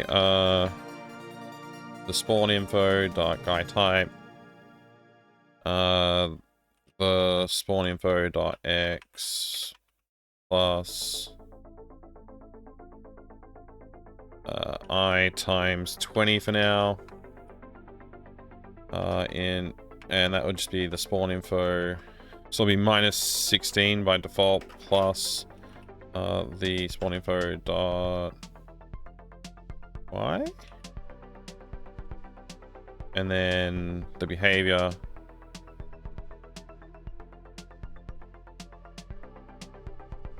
the spawn info dot B, the spawn info dot stuff, time to kill guys equals the spawn info dot ttk. I don't know, I guess that might work.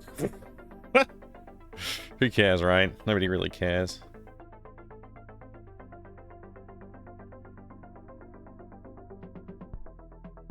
I didn't use the OX and the OY. Let's use the OX and the OY as well. Plus...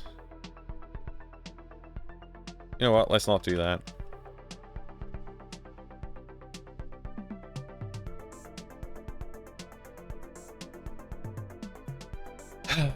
That's function dependent, I think, in my mind, so... Okay, the fact that there's no guys on screen right now means that it probably did not work. I'm not even sure if we're actually hitting this function. It could be just falling through this case and not handling anything. So let's do let's do default. And we'll just put in here display string.format info, what is it? The spawn info dot spawn type. Wait, we need a string. Could not spawn, not handle spawn type percent s.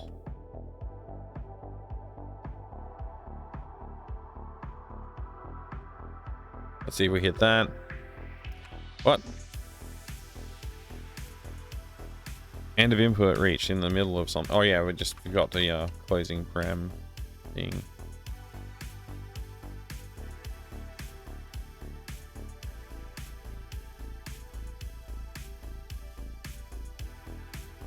Boop, boop, boop, boop, boop, boop. It's getting warm. It's getting real warm.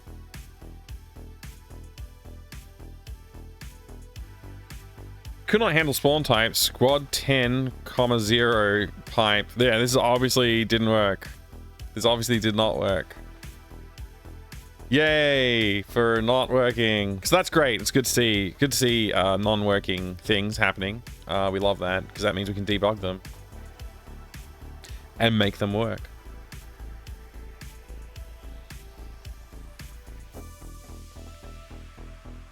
So let's fix that.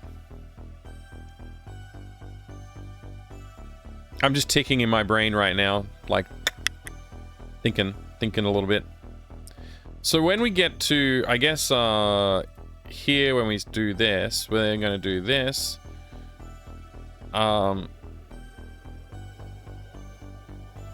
As we go through this, we could probably like pop some messages on the screen or something like that.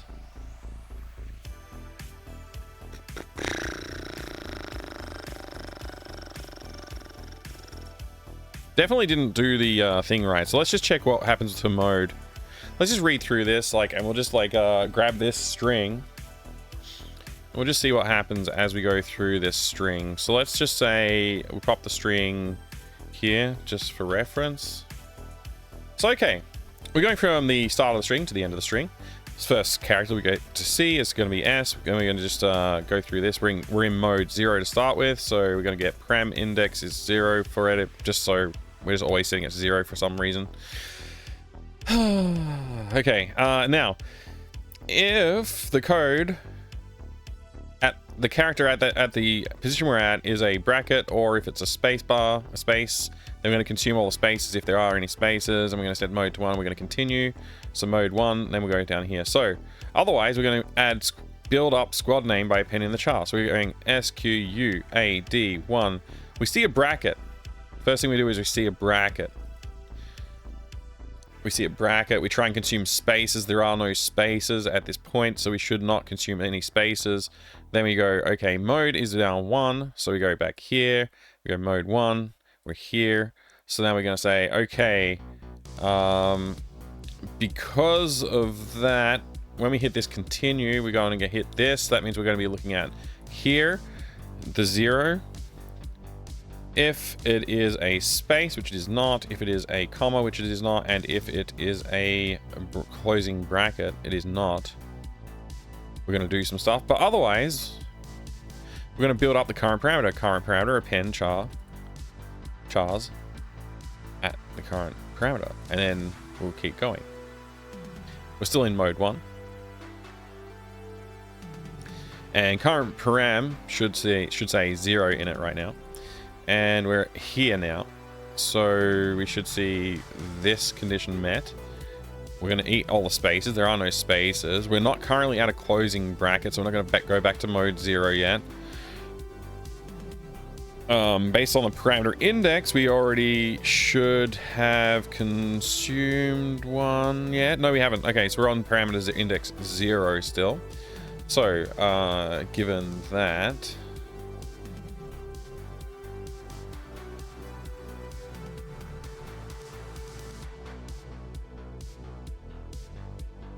okay, we only go back to mode 0 if we see the closing bracket. Cool.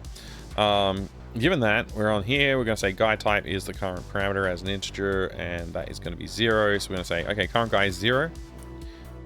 Parameter index gets incremented, current parameter gets reset to nothing. If the parameter index is greater than 6, which now should be greater than 8, I didn't update that. That's a problem. Then we flip back to mode 0. And then we continue. So as we continue, we go up here, we hit this, we're still in mode 0. Mode 1, sorry, I believe. Yeah, we're still in mode 1. So we're looking for a thing. We were here.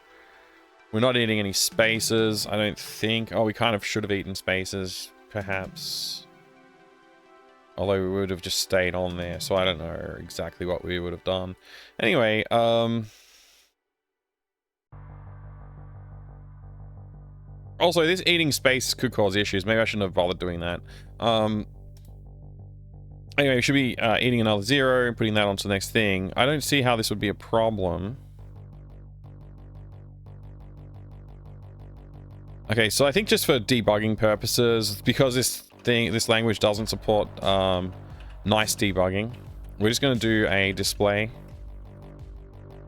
which is the equivalent of printfing something, and we're just going to say display guy type %d, and we're going to say guy type like this. We're going to throw this at the end of every line, and obviously we're going to change guy type to be the variable that we're interested in.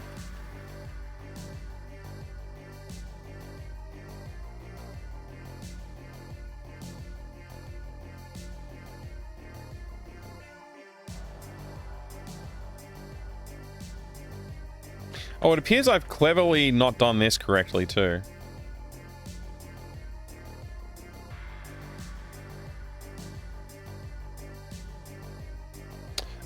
I've written it so we want to handle multiple types, but we can't actually handle multiple types. Also, I don't think I ever looked at a pipe.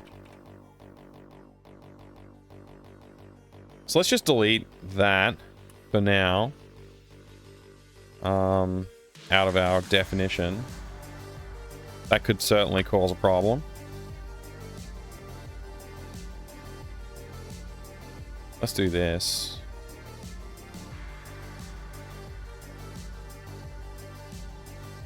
Because we're not allowed to pass structures as parameters in this language, I'm unable to do what I was planning to do here. I'll have to... Maybe I can make an array of like 10 structures, and we can just use the indexes to pass those around, and we can just populate like the next index, and after we have populated everything, we can throw it, we can just like kind of reset at the start of each interpreter or something like that.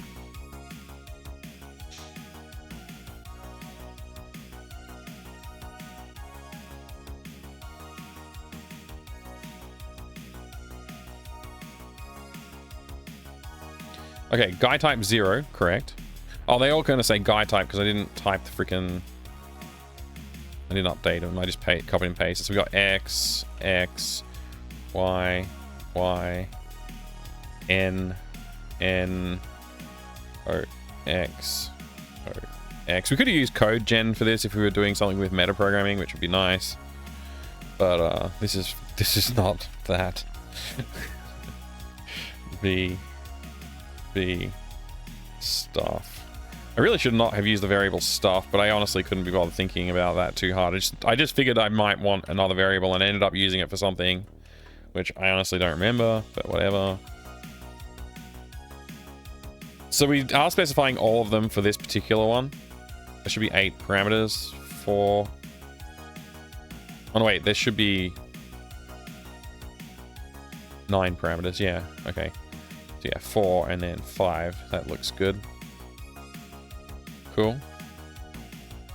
Retry. There's a bug now that I did that.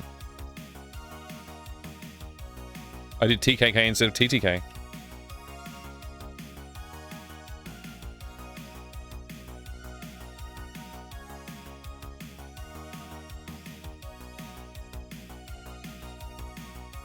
Why does every game I write need a freaking interpreter? What the heck am I doing? Guy type, 0, good. X, 0, that's right. Y, 0, I think that's still right. Number, 4, correct. It should be 0, 0, 0, 0, and then TTK should be 0. It is. And that should be it. Yo, look up here. We did spawn guys. We spawned guys. The scale's off, but that's because we didn't handle scaling. I must have missed that before. Or I fixed the bug because I got rid of all the noise that is currently unhandled. All right, that's fan-freaking-tastic. Okay, so all of these need to be scaled. All these digits.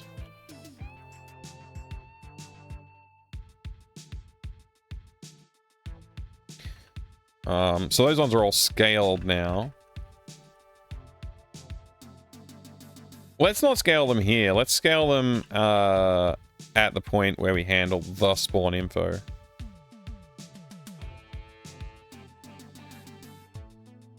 So all this times that. Okay, hang on. Let me I hate this so much.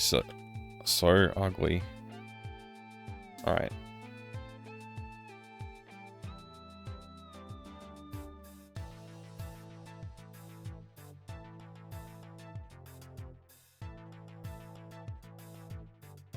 Okay, let's see if that worked.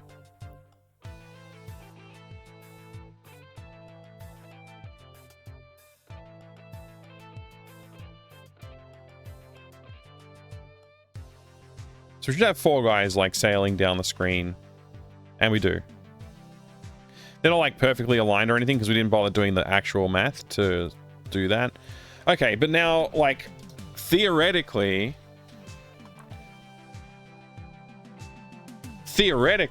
we just programmed a programming language into the programming language so we can program while we program. Sort of. Not perfectly, but we kind of did that.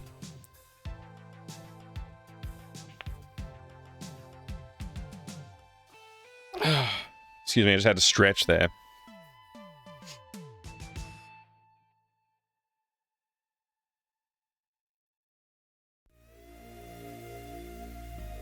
So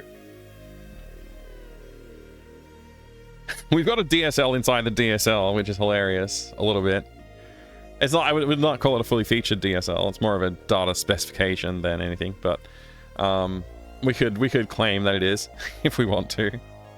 So the thing about the pipe separator thing, the reason that we couldn't do this is because we actually don't have a way of saying like, hey, I want to give a function this data set. So I just went, you know what, screw it. I'm just going to have like one data set and just use only one data set. But that does preclude us being able to pipe together multiple spawners, which we do want to be able to do. So the solution that I mentioned earlier is to say, well, what if we just had an array of spawn info? Say we had 10 of them. Would the game hate us if we did that? So let's just go through and just control. Oh yeah, we can't control H. We got to control F, and then we got to say replace. And then we got to do this. And then we got to do that. And then we got to do this. And we got to do that. And then we got to do this. Hello. Find. Replace. Replace. Replace. Replace. Replace. Replace. Replace. Replace. Replace. Replace. Replace. Replace. Replace. And that should be it. Okay.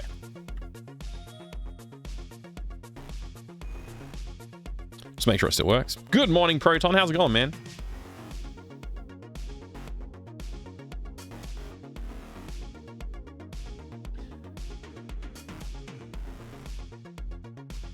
Okay, and the guys are all there, which is great. Very cool. Very cool. Love and Thunder, it's good to see you. I hope you're doing well.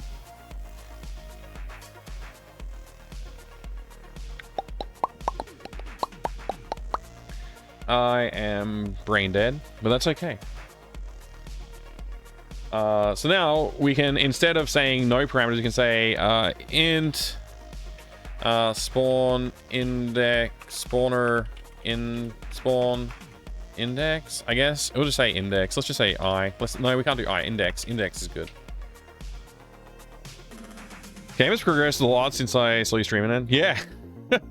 We just keep on adding things to the game. I'm putting probably too much effort. I said that at the start of today's stream, putting too much effort into this and rabbit holing on things, but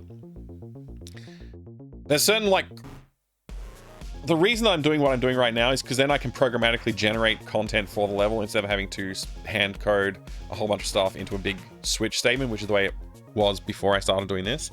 So this is like quality of life improvement. Plus, I can also just go and like make a text format and then like load a text file, which would also be cool. Theoretically, I could create a tool to generate the text file if I felt like that. There better not have been gravy then. Yeah, no gravy yet, Cephalon. We haven't put any gravy in. This is pure whatever. The shmup is an awesome idea. Oh, thank you. Yeah, I hope the shmup is appealing to enough people that like it's celebrated and not derided. Derided? I think that's the right word I'm thinking of. Yeah, I hope people like it and it's not like, oh gosh, I wish you didn't put that in the game. You know what I mean? It's getting really warm here, like to the point where I'm like actually starting to feel a little uncomfortable. It's just shy of 40 degrees right now. Celsius. Dragon Slayer on the TG16 CD has Pirate Casino that has a bunch of minigames worth playing them on their own. Draws me back to the main game. Oh, that's pretty cool. I know this is also a distraction, but I'm really curious how gravy differs from whatever in this metaphor.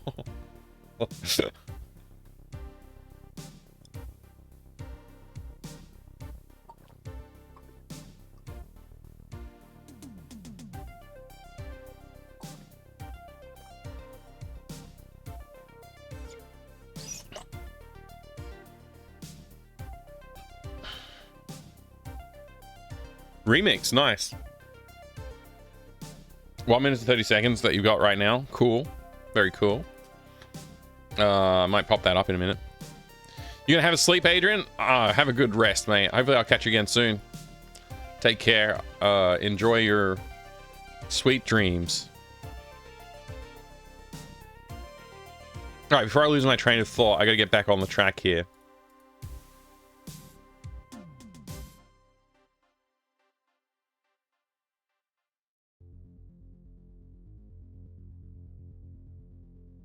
Theoretically, we don't really need this pipe.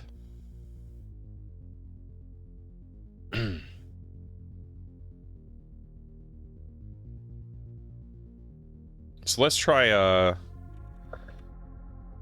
getting rid of that. And we want to say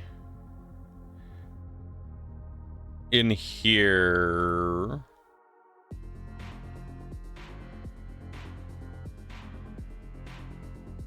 Instead of going back to mode 0, we're going to go to mode 1. No, mode 2. We're already in mode 1.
Hey, Skinny One, good morning. Good to see you. How you going?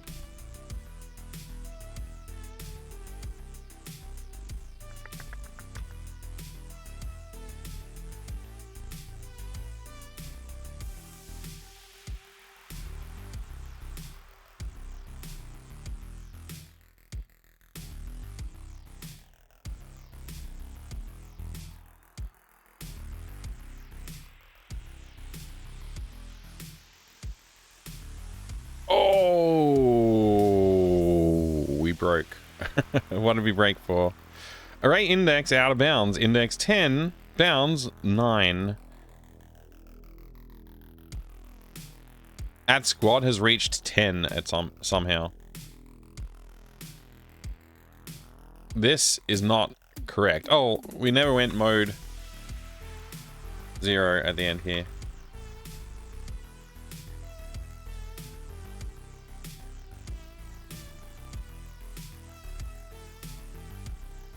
I'm good, thank you, Simeon. I'm good. How's the game? Oh, it's literally perfect in every way.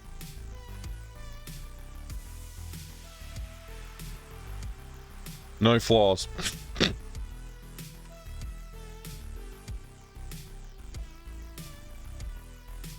Hey!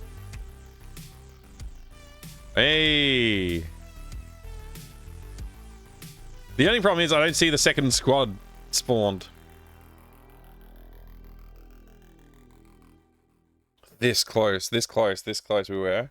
I didn't see the second squad spawn, but that looked like practically perfect.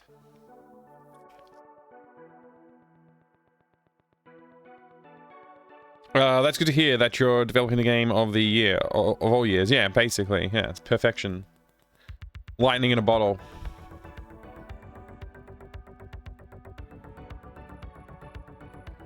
All right, so we handled, not just did we handle this, we also handled optional parameters mode as well, where we just say, like, hey, if you don't specify the stuff after something, we don't care, and we'll just go ahead. Yet, it did not appear to actually spawn those guys.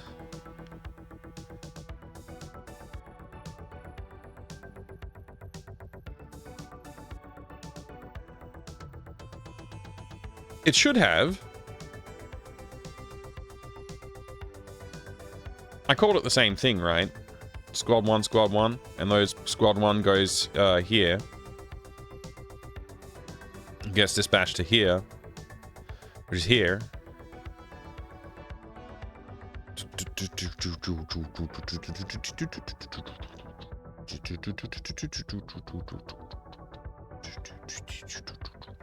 I think it should have worked. We should have seen some action, I would have thought.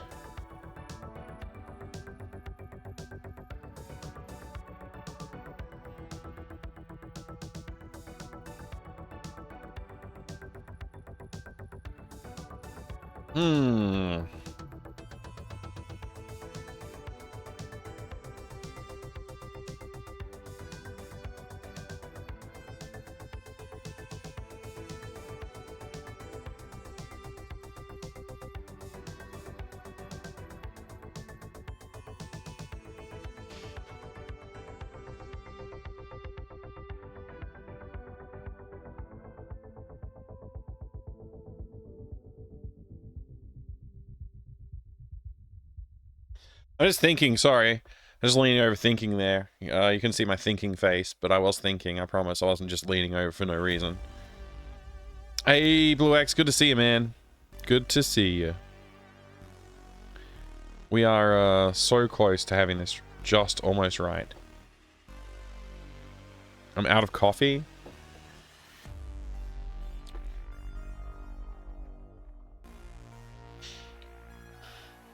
Let's change this function slightly. Let's just do,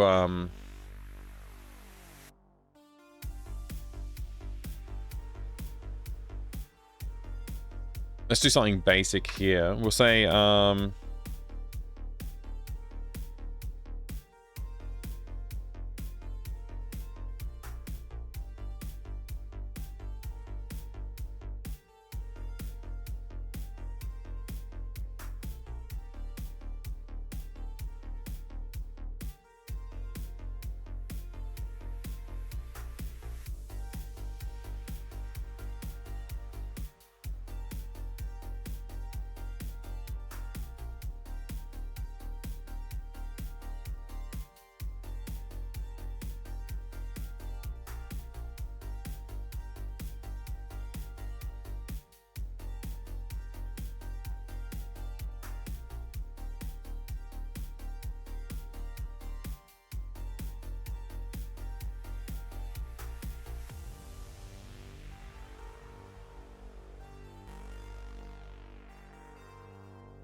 The second wave of guys did not proceed forth, but they might be out of bounds and might be getting removed because they're out of bounds.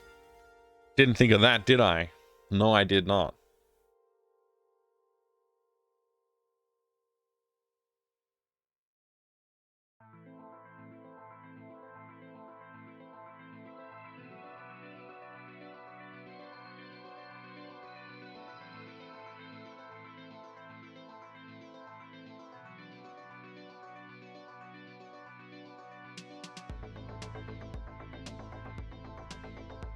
I wonder if they're still potentially out of bounds.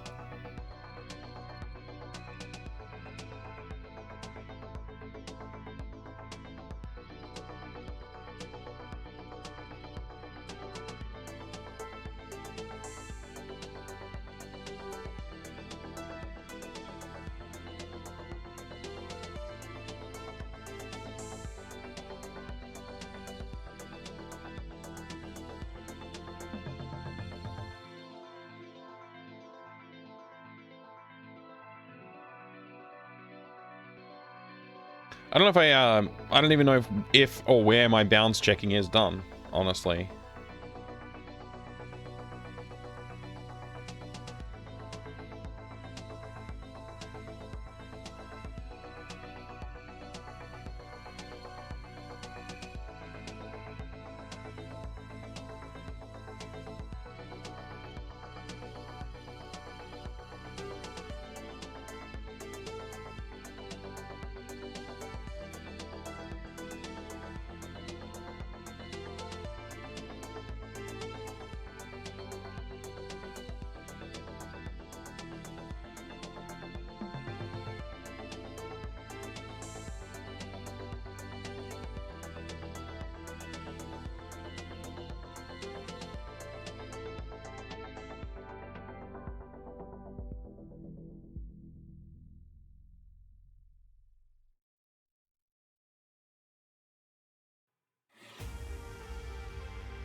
I could have sworn I had a code to remove guys if they're out of bounds.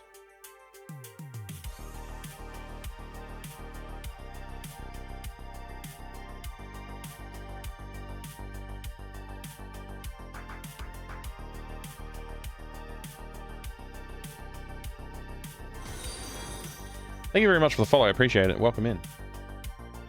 I have anonymous follows on the channel, so feel free to lurk if you would like, or jump in and chat and say hello.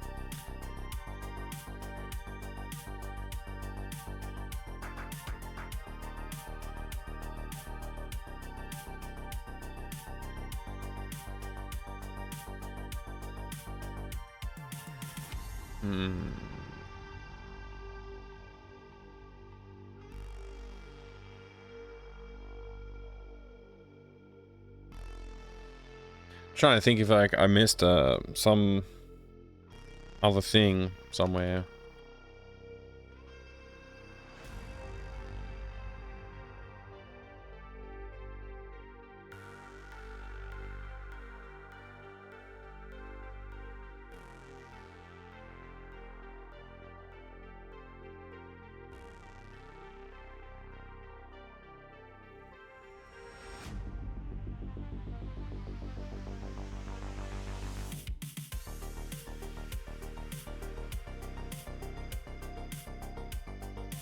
Hang on a second, what's this part here? Oh, yeah.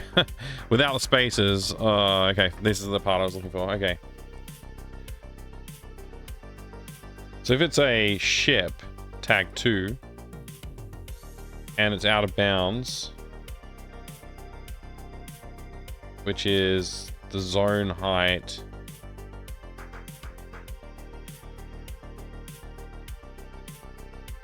pixel screen height times 3 times subspace. I don't even know what that is. Whatever.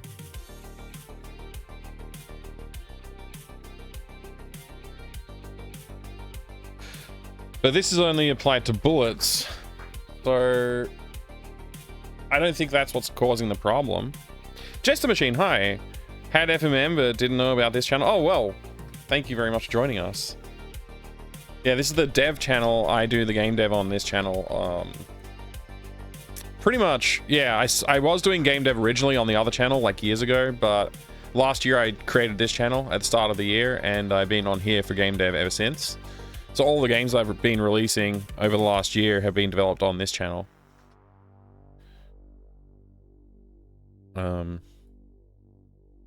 Yeah, pretty cool. So this should not be the culprit, I don't think. I guess I'll just like add some more debugging.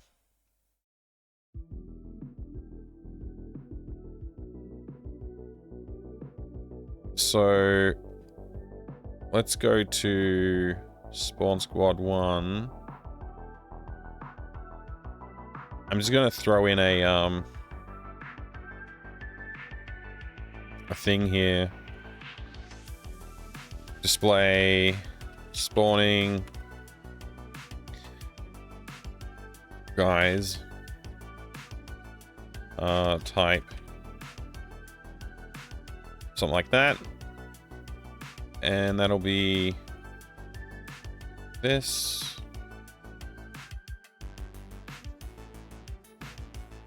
I think I called it guy type, so maybe it's not hitting this for some reason, is what I'm thinking. I don't know, like, because the debugger in this is so horrible, it makes debugging frustrating when it should be like super quick to figure out what's going on. Okay, so we got our guy types there for guy type 0. So you see guy type 0, 4, I think it was, and then guy type 1 should be 5. So guy type 1, 5 of them. Spawning 4 guys type 0. That's it. It never called the second one. Interesting.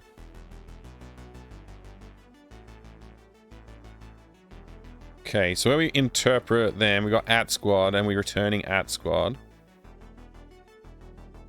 So at squad gets plus plussed.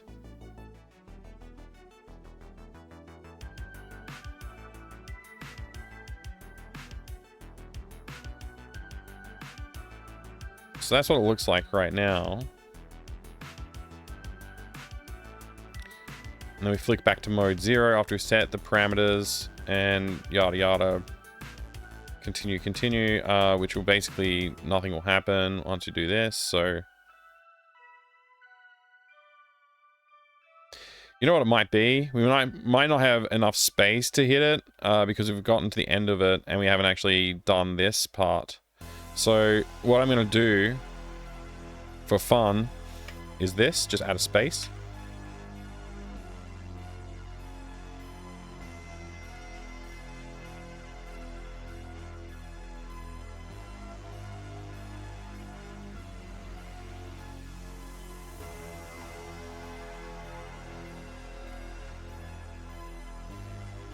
Could not handle spawn type quad 1. That's great. We found a bug. But we've obviously fixed the error too by adding a space.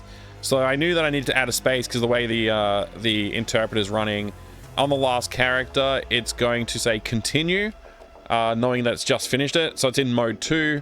But then when the string tries to increment to the next character, there is no more characters to increment to. So we don't actually hit that mode 2 handler. So just adding anything at the end. I could just say, like, you need to put a semicolon at the end of your string. That would work too. So, you know, It's fine. We'll just do that. No big deal. That should fix that part. Now we know that we also, when we go to mode 2, here, we've consumed this up until a point where it's not... We're looking for this character, right? So what's happened is squad, the S in squad is missing. If I put that pipe back, it might just fix the bug. Or if I put a space, maybe that's a little bit less ugly. Let's try it with a semicolon. Just for fun. I don't know what will happen. That could fix the bug, because I think what's happened is it's hit like an index and it's plus after it's on that character. It goes to the next one and it's consumed one too many characters by the time it gets to mode 0. I think that might be what's happening. Not sure. But let's find out. And when I say I'm not sure, I assume that's what's happening. I could debug it with a debugger and know what's happening, but we don't have a debugger that works at our disposal with this tool. So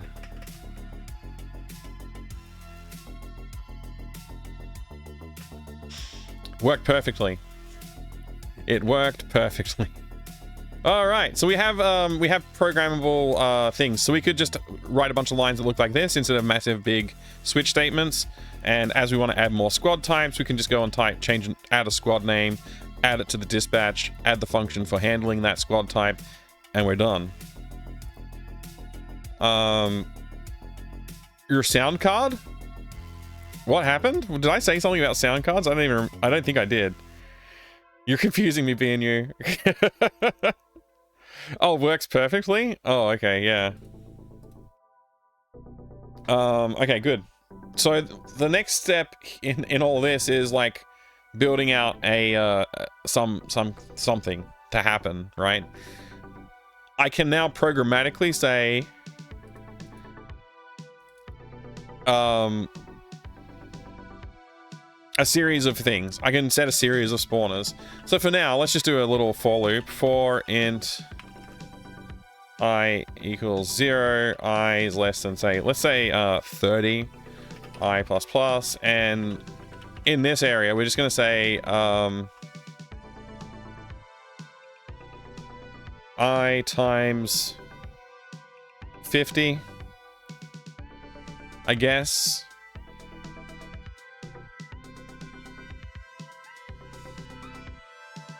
Maybe that's fine. We need to then convert that to a string, so we do string.format %d like so. And that means every 50th pixel that the background scrolls, we're going to just spawn this exact formation every single time. Maybe I can make this 40 again, because that wasn't the bug.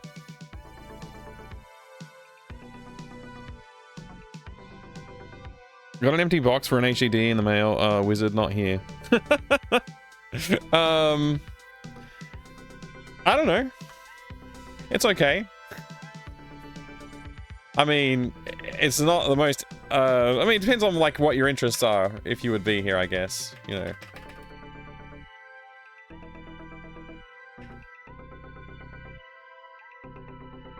So every time we hit one of these, it's going to hit these debug statements. But you can see it's definitely working. So we just spawned like 30 waves of this exact formation, which is kind of hilarious. Maybe I should have made this number bigger. Let's make it, I don't know, 150. And also, let's go ahead and remove all of our display yada yadas down here. So, since we know this is functional. Oh man, that means we're removing the break. Ugh. Oh, and we're also removing this. Okay, look, let's just do that.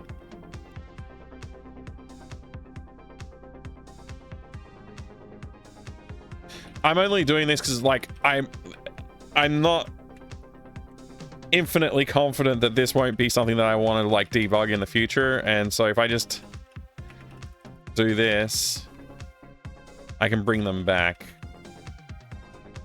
I'm going to use the mouse and keyboard in combination to do this, because This editor really sucks. We've said it before and I'll say it again. Alright. Let's look at the other displays. We're doing one up here, so we'll get rid of that. I think that's all of the displays. I can tell you'll probably never code after typing it in college, but I just like listening to it, trying to figure out what people are saying. I do have lemon bread in the oven because I was bored. Oh man, lemon bread? That's sick. You'll never code after trying it in college. That's interesting, Toplin. But like, it's fun to, if it's fun to listen to somebody like doing, you know, doing a coding project, then that's good. All right, so our guys are coming on in. They're doing their thing.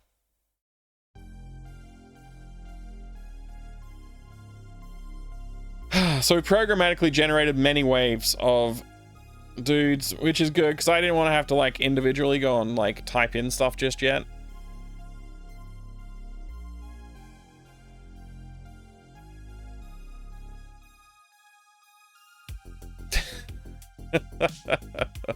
So this could be like the bare minimum of like what we need for our project, right? Sounds literally like a different language to me. I have a lot of friends who are hardcore coders. When they start really talking about coding and then start laughing, I'm like, yeah, fair enough. What happened? Did we finish the level? Looks like we finished the level. We're still spawning, guys. Is that right? I should have been watching the screen.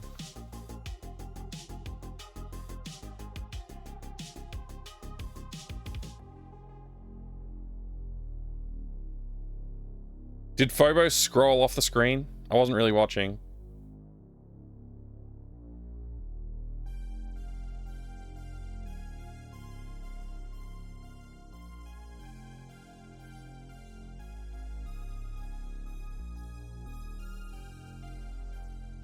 My multiplier, there we go, I got a multiplier finally.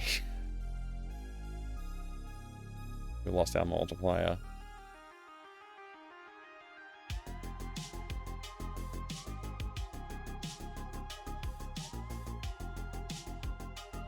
Oh, that was the last wave. It stretched off the screen? Sweet. I don't know why it stretches when it gets to the end of that. What happened to the planet? It flexed? Yeah, that must have been the Phobos thing. I did notice that bug before, and I was like, I'll investigate that sometime, and I haven't investigated it at all. I'm not sure why it stretches when it reaches the end. There's probably some, like, almost logical reason for it. I just don't know what that reason is. Yeah. MEUCK Collector's Edition on Steam right now. Mic 'em Up Construction Kit. Ah, nice. All right, we have basic game content though. It stretches beyond the bounds of the level. So 30 waves of those guys is too many waves. I guess we could do like half of that for now.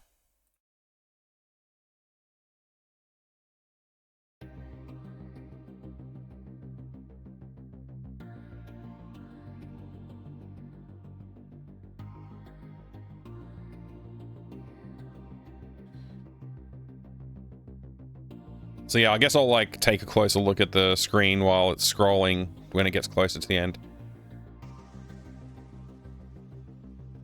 Accidental demo effect error. Ready. Yeah, exactly. Exactly. Oh man. All right, there's the moon. We're halfway through the level.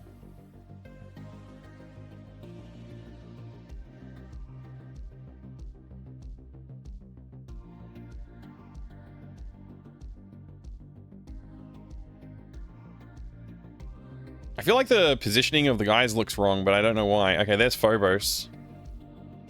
So it reaches basically the extent of where Phobos is, and then it just like warps off the screen in a weird way. And I don't know. Okay, maybe one or two too many squads as well. Maybe make this 13. I could have calculated this by looking at how tall the sprite is and just figuring it out, but I, you know. All right. What else can we do? I mean, I don't really know if I want to look at what's happening with Phobos. Like, how much do I care? There's background offset. And when we draw it...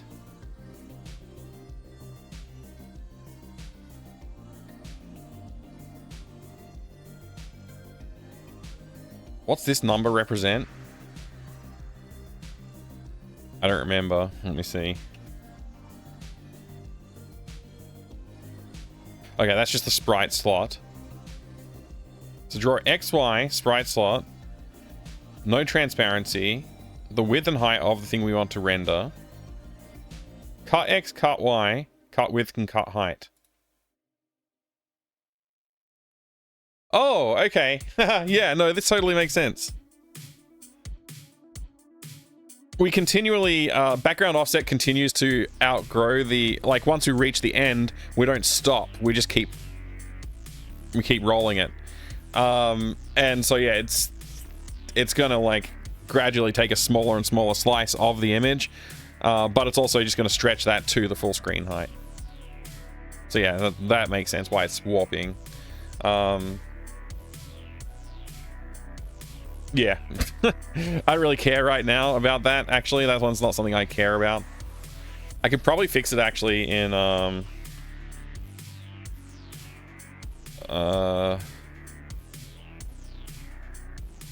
here.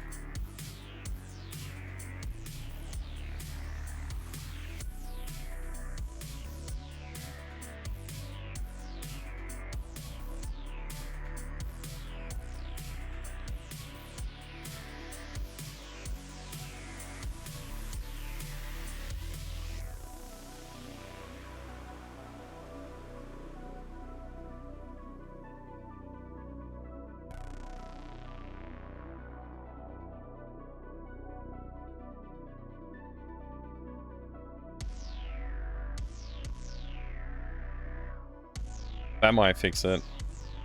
It's possible that'll fix it. How do you define the end of the level? Counting numeric value? Yeah, that's right. Can you just increase it a bit to avoid the weird warp? Yeah, I could fix the warping. But that's where the boss battle is going to occur, so I do actually want the background to stop scrolling when we reach there.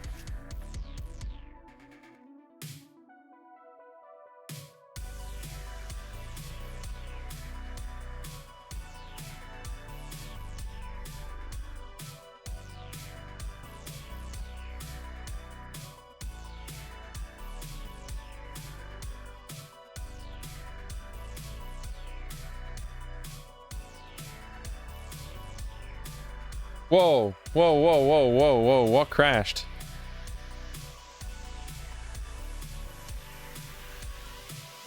I got hung in a while loop. I was looking for slots to put guys in. I broke something. Did my fix break something, or did something else break something?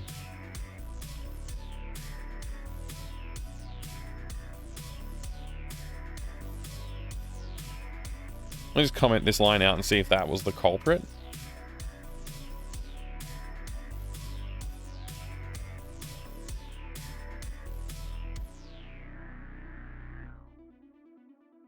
That must be the culprit, but I'm not sure why.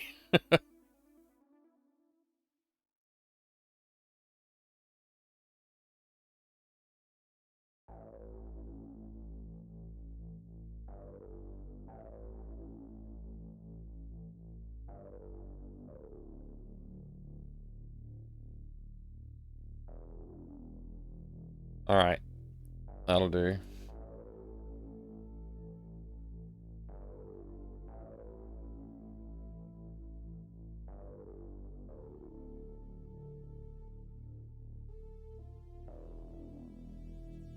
Wait.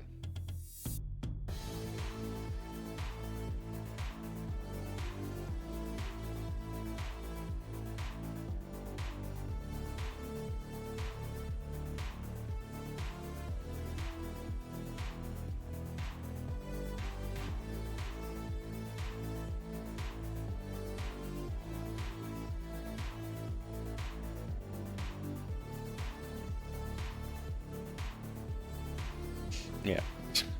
I did something dumb. What's new?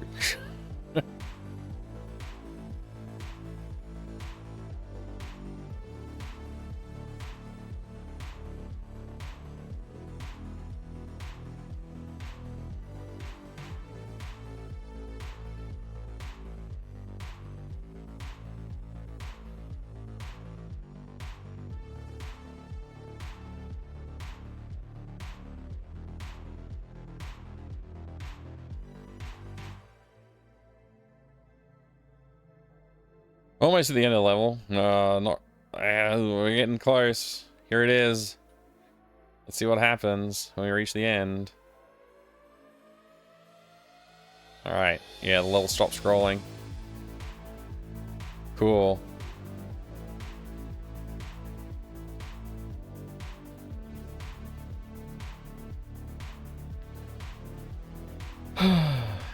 Yes, the reason I spawned continuous new enemies is because it was on a frame where it wanted to spawn when it wasn't scrolling. Plan a final boss? Yeah, we're gonna have a final boss. I haven't really designed it yet, but yeah, we'll do something for that.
Wow, I totally didn't do what I had written down at all.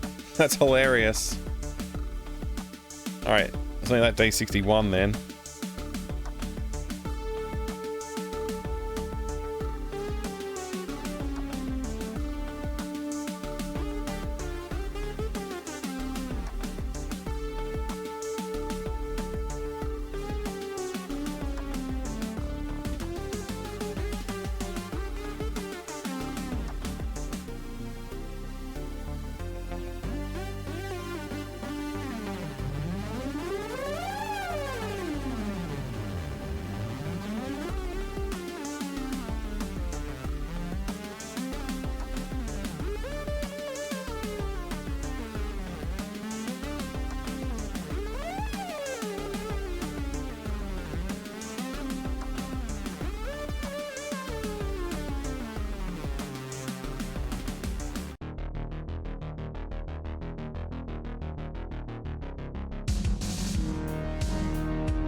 That was interesting.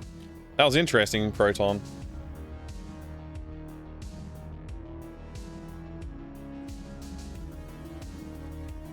You're gonna make enemies move, not mines, but enemy ships. Yes, I will eventually. So like that's part of this thing is like I've got like a behavior field determined. So like at the moment everybody's just behavior 0, which is just fly straight down the screen and do nothing. So behavior 1 is like fly to a certain point on the screen and then continue moving after a time. So the screen will pause and they'll just all stay there. So like I'll define some more interesting behaviors. So like they'll maybe move left and right while they're waiting on the screen. Maybe like a sine wave down the screen just to make it a little bit different. Maybe flying to a particular point on the screen and then flying to another point on the screen and then flying off screen, stuff like that. So we'll come up with a few different like very basic patterns like that. I won't be doing anything like that interesting, like a following pattern or something like that. Like, you know, some games have really interesting patterns. Probably won't do that just because they're a bit more time consuming to implement. Let's do some really basic stuff that I don't have to think very hard for to get them in. And hopefully it'll just be fun to play. And also, like, I'll have shooting and stuff like that happen eventually. So right now I don't have like player health on the screen or anything like that. But yeah, there will definitely be movements of the enemies. They won't be just very boring flying down the screen sort of thing as they are at the moment. That's just sort of like the blank canvas setup, knowing that I can do that kind of thing. So yeah, make generic level data to spawn dudes all the way up the level, which is done. So we've kind of done all of this bit. Bloop, bloop, bloop. It's getting late. I did start a bit late and I did talk a little bit more than I planned to, so, you know, whatever. I've only been online for 3.5 hours. I think that's not too bad for 3.5 hours to get a whole data structure defined. Oh yeah, I also fixed the scrolling bug. I guess I'll say that too. Fix the scroll off level warping bug thing. Check.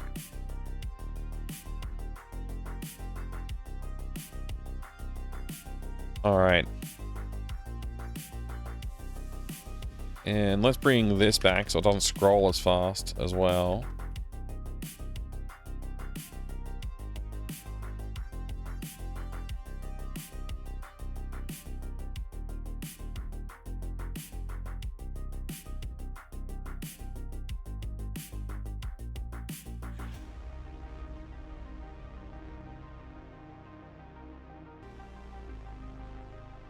So after I do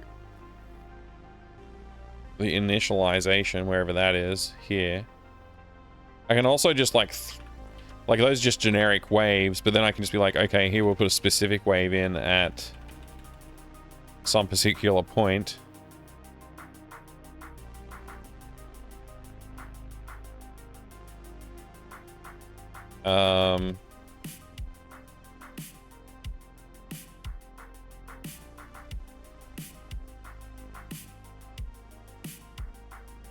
Problem is these parameters aren't named, so that's a little bit annoying. Like, man, I don't really want to define it with named parameters because that would also be annoying. I just have to think it through. So it's like type X, Y, number, offset X, offset Y, behavior 1, stuff 1, and time to kill, I don't know, 600.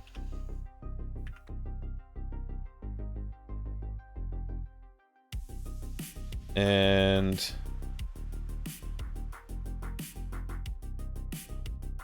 there we go. So now, like, that's just like inserting yet another one into it.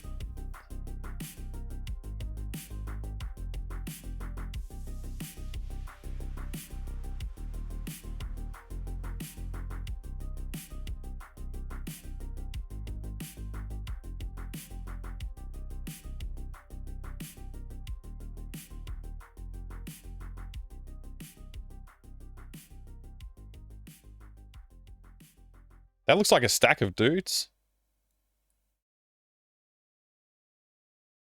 Whoa. Why have I got stacks of dudes?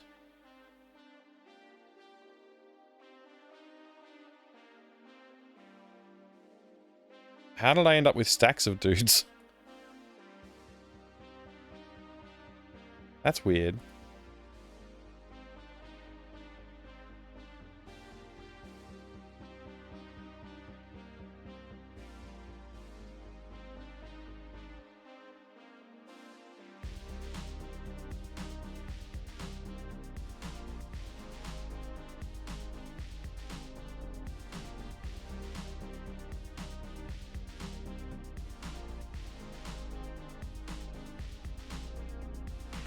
I don't know, I was wondering about that, Love and Thunder. If I thought that create should clear it when it creates, but maybe it doesn't, so I just added clear as well.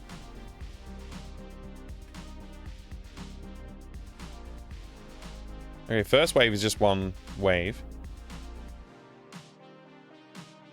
Now it's 2.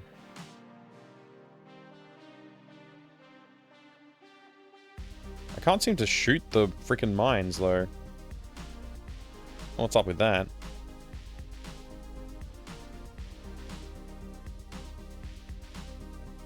Huh, it would appear that bullets potentially hitting multiple guys. They should only be able to hit one guy.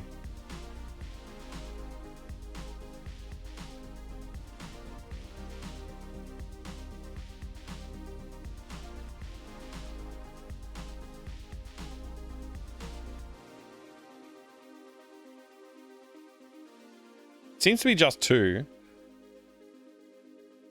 per stack.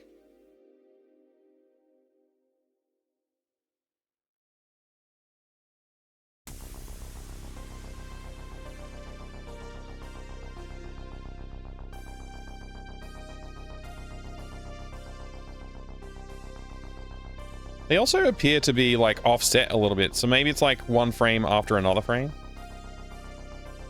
Like it's 2 frames. Oh boy, it is 2 frames. It is 2 frames. Because I don't mark these spawns as having been triggered, but I'm only moving the background once every other frame. So it's every spawn will be 2 spawns, one after the other. Unless I flag it as complete.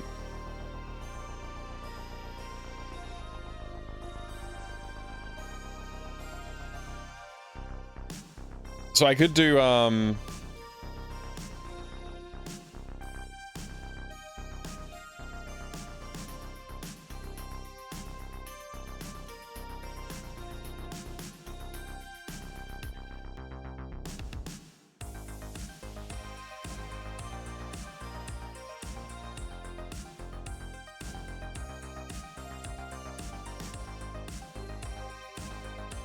what we call this,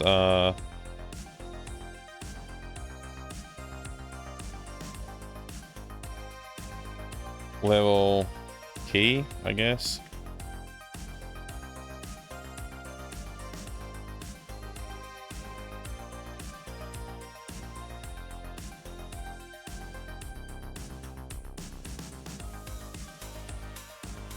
So remove it after we process it. Should only process it once.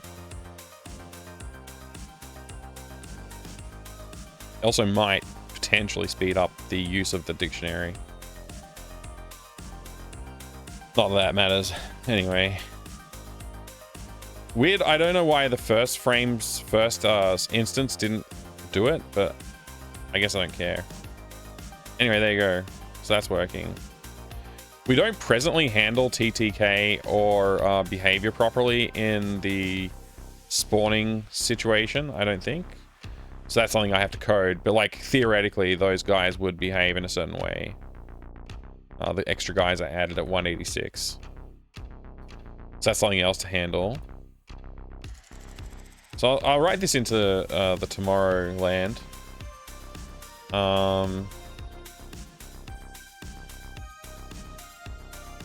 Let's say like level functionality in here.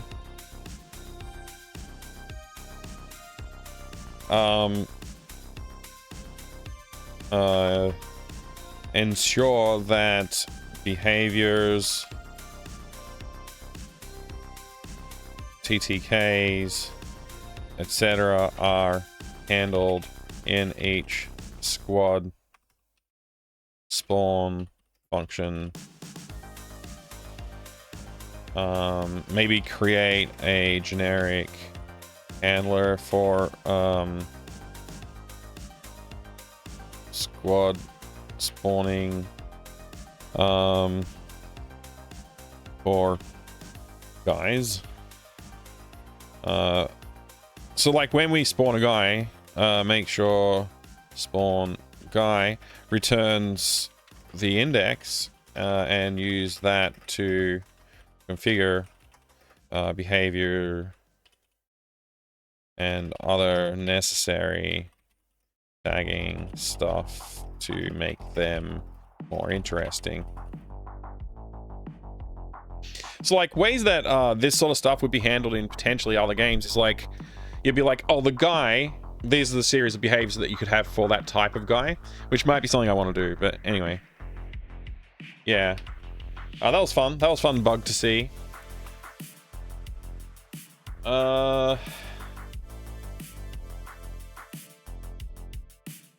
Just looking at the screen again, just having a bit of a read here. I intended today, like yesterday when I was talking about what I would do today, I was like, I'm going to do pictures tomorrow. Like I was going to do art for the game. But I think part of what I wanted to do today is just like really hone in on function first, get the game to a point where I can finish the game, even if it's not great. So like technically, you can fly through the entire level and there will be some guys to shoot, which is great. That's a good start. If I add the behavior of just the enemies shooting back and making the game like more difficult in those respects, it would get more interesting immediately. You know, that like, yeah, so even if the waves are still boring, like as the way they move and stuff like that. But yeah, adding this, these functional handling things and stuff like that. Let's actually say like make enemies able to shoot and stuff. Maybe spawning mines. Mines could be a power some have. Tinting.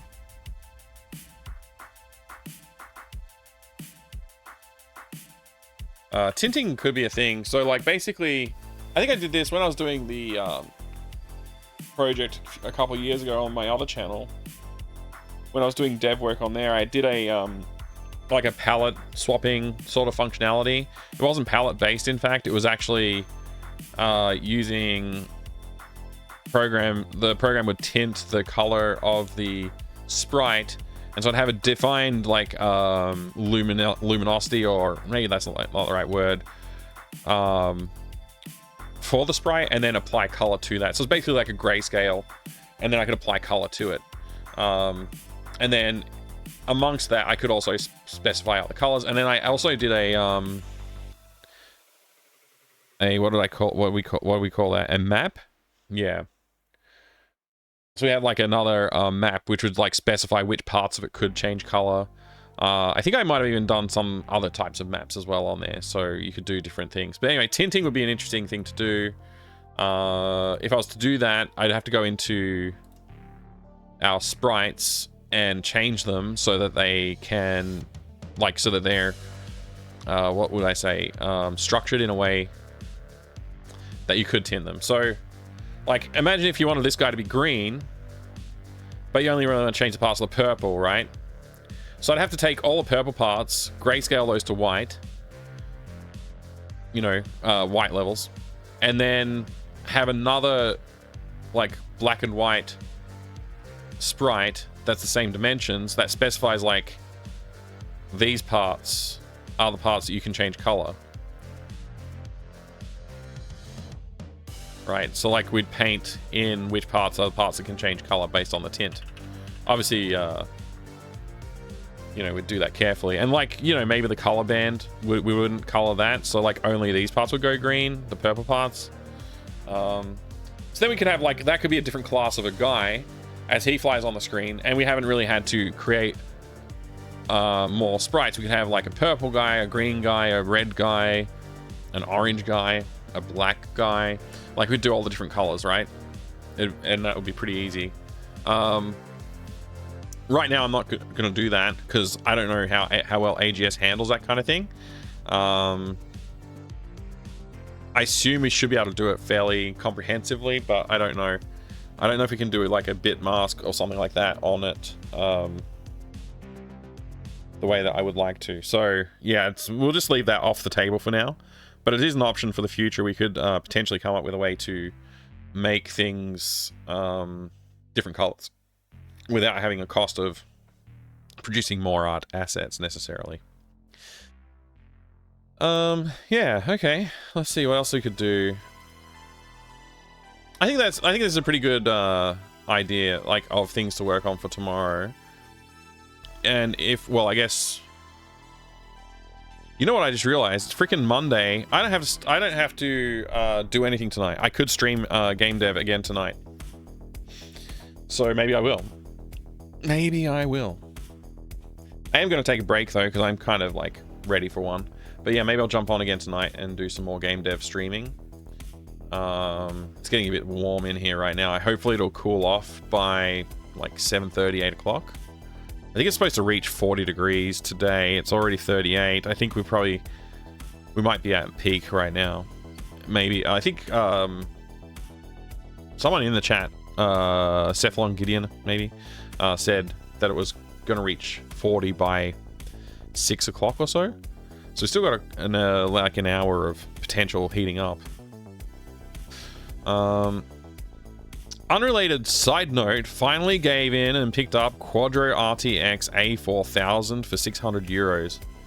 Is that like about 1,500 Australian dollars or something? I have no idea. 1,200 Australian dollars at least, I imagine. Okay, which means that they'll probably drop below 500 next week. So if you need a 16 gigabyte VRAM card, you can check eBay then and thank me. All right, good to know. What's an A4000? RTX A4000? It's a workstation card, but I don't really know much about it.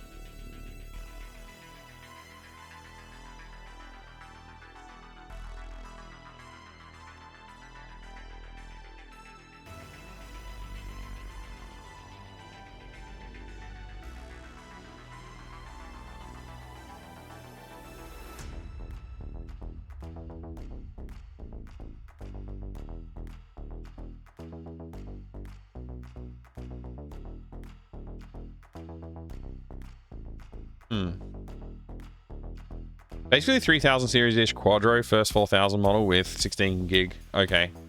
What are you using it for? Like, is it just you using it for gaming, or are you actually using it for, like, you know, intended purpose type stuff?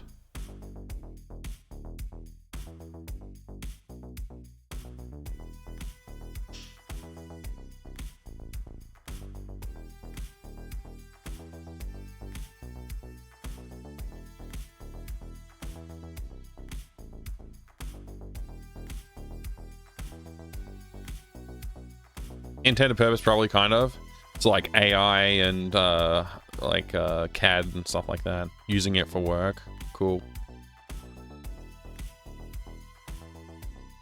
These prices are all over the place, man.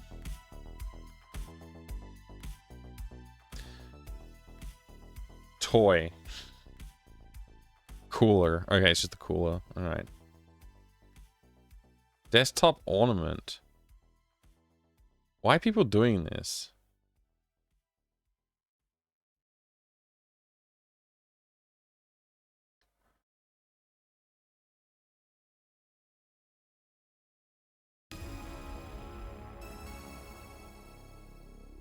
RTX A4000 is the name. 4090 is equal to Quadro RTX Ada generation. Okay.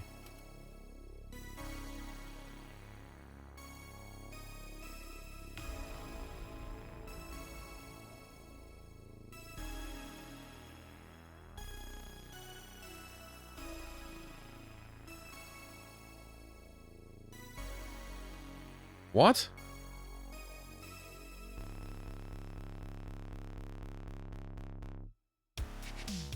What am I missing here?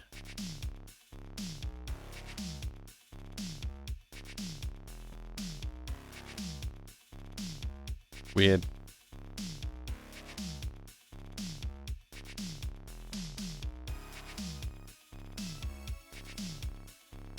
It's single slot card. Oh, cool.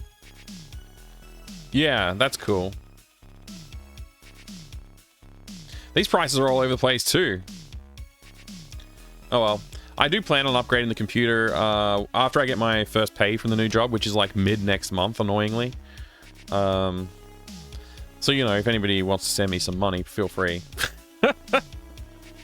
No, I'm kidding. I'm kidding. I got money. I got some savings still, so yeah. Regular computer, I just have 4070 Super. That's pretty sick though.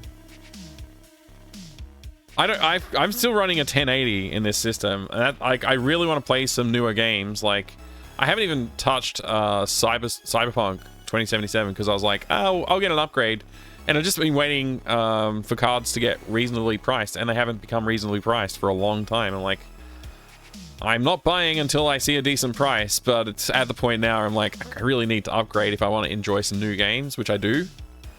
There's a couple of new games I'm like, I really would like to play those. And also, you know, having an upgraded computer is a nice thing. I like having a new computer. So, yeah. 4070 performs really well, but only 12 gig of VRAM. Yeah, that's it is a limitation. That's true. All right, I've wasted a lot of time today just talking and stuff, but I think we're good. We've got a little bit of an idea of what we're doing tomorrow. If I just look at the stuff in black and ignore the stuff in purple, the stuff in purple is just like ideas or, you know, whatever. It's not really critical. I still think this stuff is important. After today's little, like, review of our objectives. This is pretty critical. This is very much a critical path item. And also, like, I want the UI to look nice. I want the title screen to look nice, stuff like that.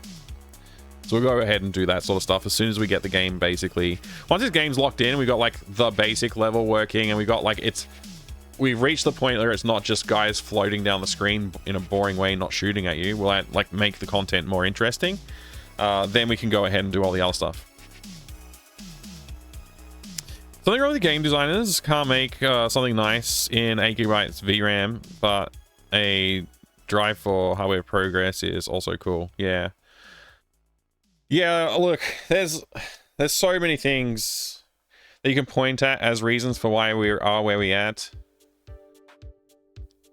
I'm not going to get into it right now because that is like, yeah, it's definitely a thing.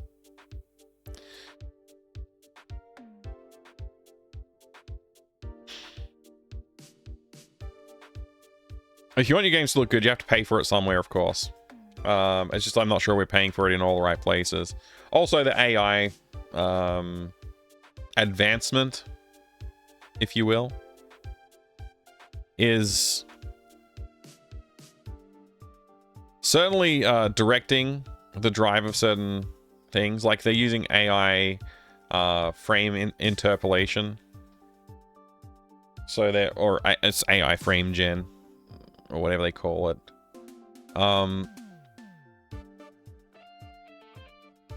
Like it or not, that's a thing that they're like using to meet higher frame rates and stuff like that. But all that takes extra memory, so you're no longer just necessarily depending on the graphics card to have memory enough to upload the textures and data that you want to render. You're also using that for processing buffers and stuff like that as well, so yeah. Reach a point where hardware is so good that it doesn't hold games back quite some time ago, but equally it's a case of onward and upward with AI enabling things that weren't possible, like actual AI character dialogue, holodeck NPCs. Yeah, so I am actually curious what's going to happen down the road with like AI character dialogue. I think there is a lot to be said for a crafted narrative, but it's also, for games like Skyrim, it would be very cool to have some like highly tuned character interactions that are just generated content to make the world feel a little bit more alive. Like Radiant AI was like touted as this amazing thing. Stacking on top of that some AI dialogue generation that's very tuned and guided with like backstories written for the NPCs and stuff that could like, it could infer more dialogue from that and generate a little bit of like added stuff would be really fun. The problem with that is then you need to make every character handle natural language processing where you actually talk to it and stuff like that. But that's kind of like the dream for a lot of people. Like I remember back in the day, like the mid 2000s, like people daydreaming like the possibilities of like you could talk to your NPCs with your voice and they would talk back. Yeah, so that's an interesting one. Yeah. Honestly, wanted this once, but it's a bad idea. Yeah, it's very hard to say how it would turn out, like, ultimately. I think that there will be incremental progress in that field. I do have concerns about the scale of computing required for these LLMs that are like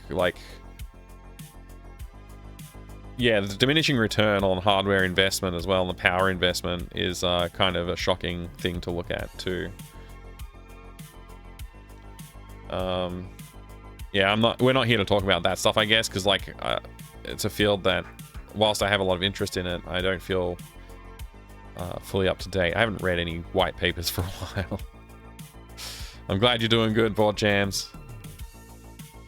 Not from an AI stealing perspective or anything like that, simply from a gameplay flow perspective. Yeah, it should be used very sparingly, in my opinion. Like, I want to experience something that somebody else, like a person, had a hand in creating. I don't want to play an AI-generated game. I don't want to watch an AI-generated movie. Like, if the script is created by an AI, I'm not that interested in that either. Like, AI as a tool to assist in creativity, I think, is not necessarily a terrible idea. Caveat, you know, asterisk, whatever you want to put on that. But still, like,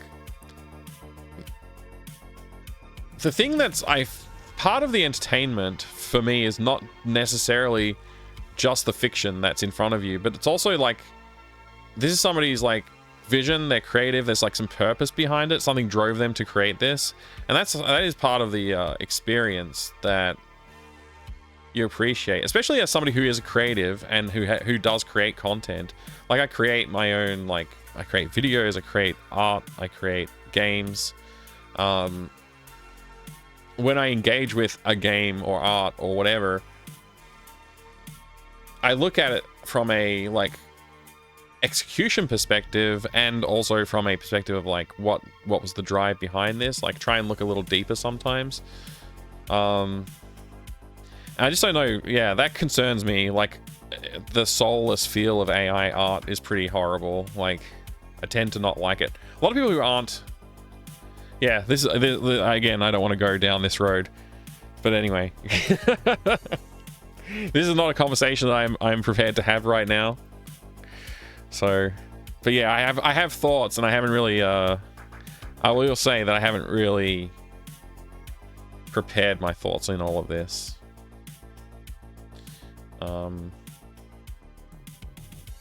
So I'll stop there.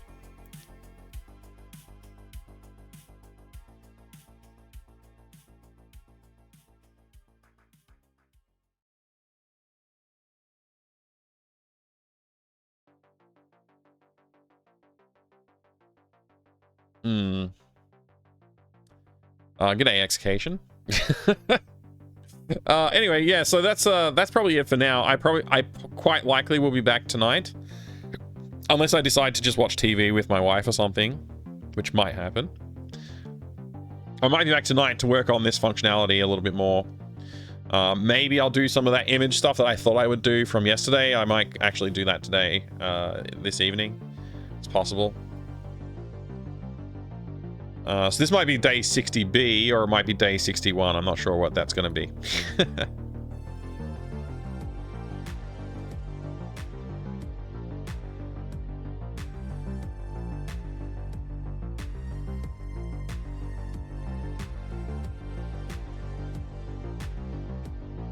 Yeah. Again, I do have a lot of thoughts. I don't want to go into it right now. Because the problem is I will talk for too long, and it will also... I won't necessarily agree with everything that comes out of my mouth. It's just like a stream of consciousness point of view. So, yeah, let's save that conversation for a time when I'm more prepared to think about it.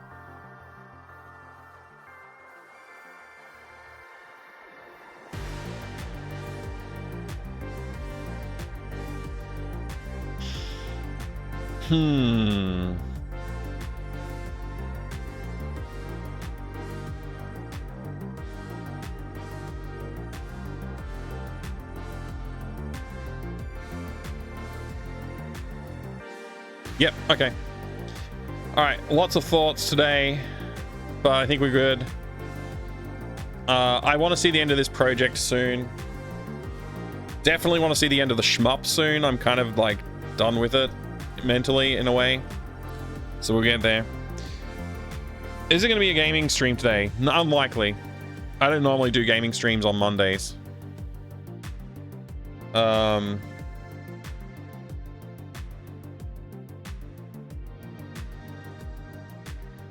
Yeah, more likely if I do anything else today, it's going to be more game dev.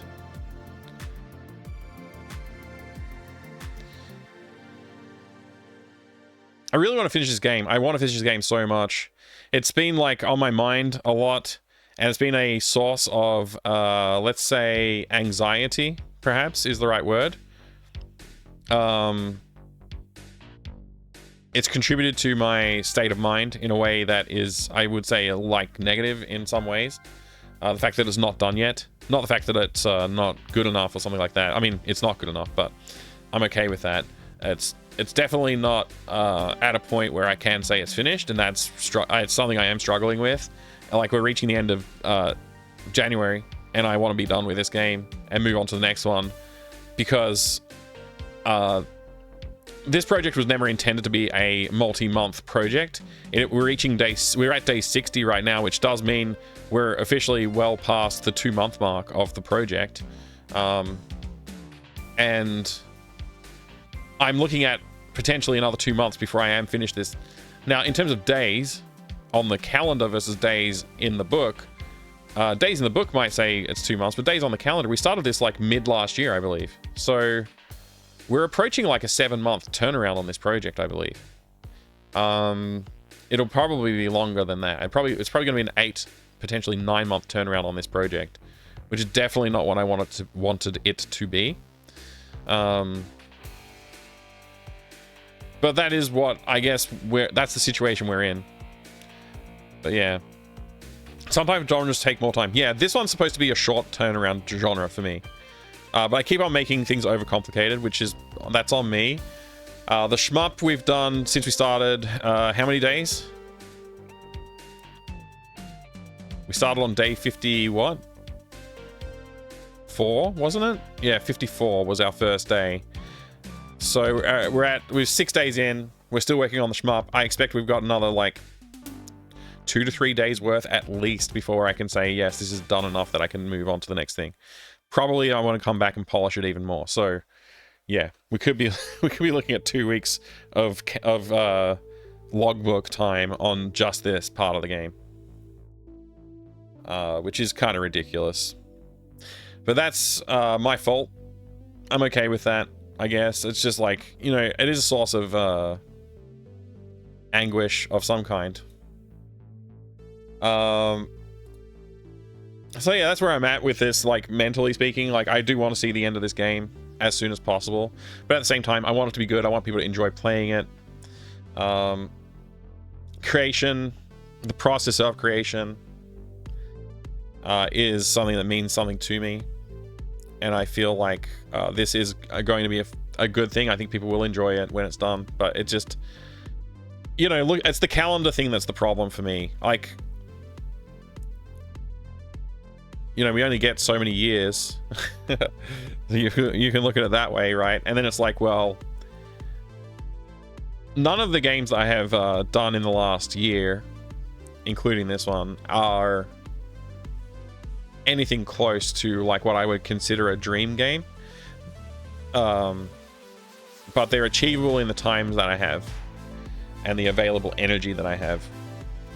Getting to a point where I can be independent and work full-time on games, I would hope that after 1 or 2 runs at some more interesting games, I'd be at a point where I could be like, hey, those have made money. Now I can really knuckle down and focus on something that I'm truly passionate about. I don't believe in starting on working on a dream project. Like, dream projects tend to be big and time-consuming, right? Because, like, you know, so I don't want to do that, because I know the rabbit hole that leads to, and I've been there, I've tried that, and failed at it enough times to know that I shouldn't start there. So I am content and actually excited and happy to work on this, but that doesn't mean that there isn't also some rough edges to the process. which I am also willing to accept. Like I said, like these things are okay. I'm okay. Like it's gonna be all right. nothing drastic. I'm not gonna cancel it and quit or anything. But also, you know, I'm gonna see this through, and I'm excited to see it through. I just wish I could have done it sooner. That's like perhaps a small lament at the moment. But I will be ecstatic to have seen it through and released it. I just wish the calendar didn't have like a big 7 or 8 months on it instead of the intended 2 to 3 months. You know, but like, you know, looking at, like, again, we can go back and look at where I actually spend that time. I think I've closed that window. But like the stream, we were looking at the stream calendar, and there's like a solid like 2 months of like nothing. There's like 1 or 2 streams in that entire block of 2 months. And there's also huge gaps throughout December. All of that added, you can add all of that up and just be like, yeah, okay, calendar's not necessarily telling the truth. The game hasn't taken me 8 months to make. The game's only taken 60 days, which is not, like, that's about 2 months.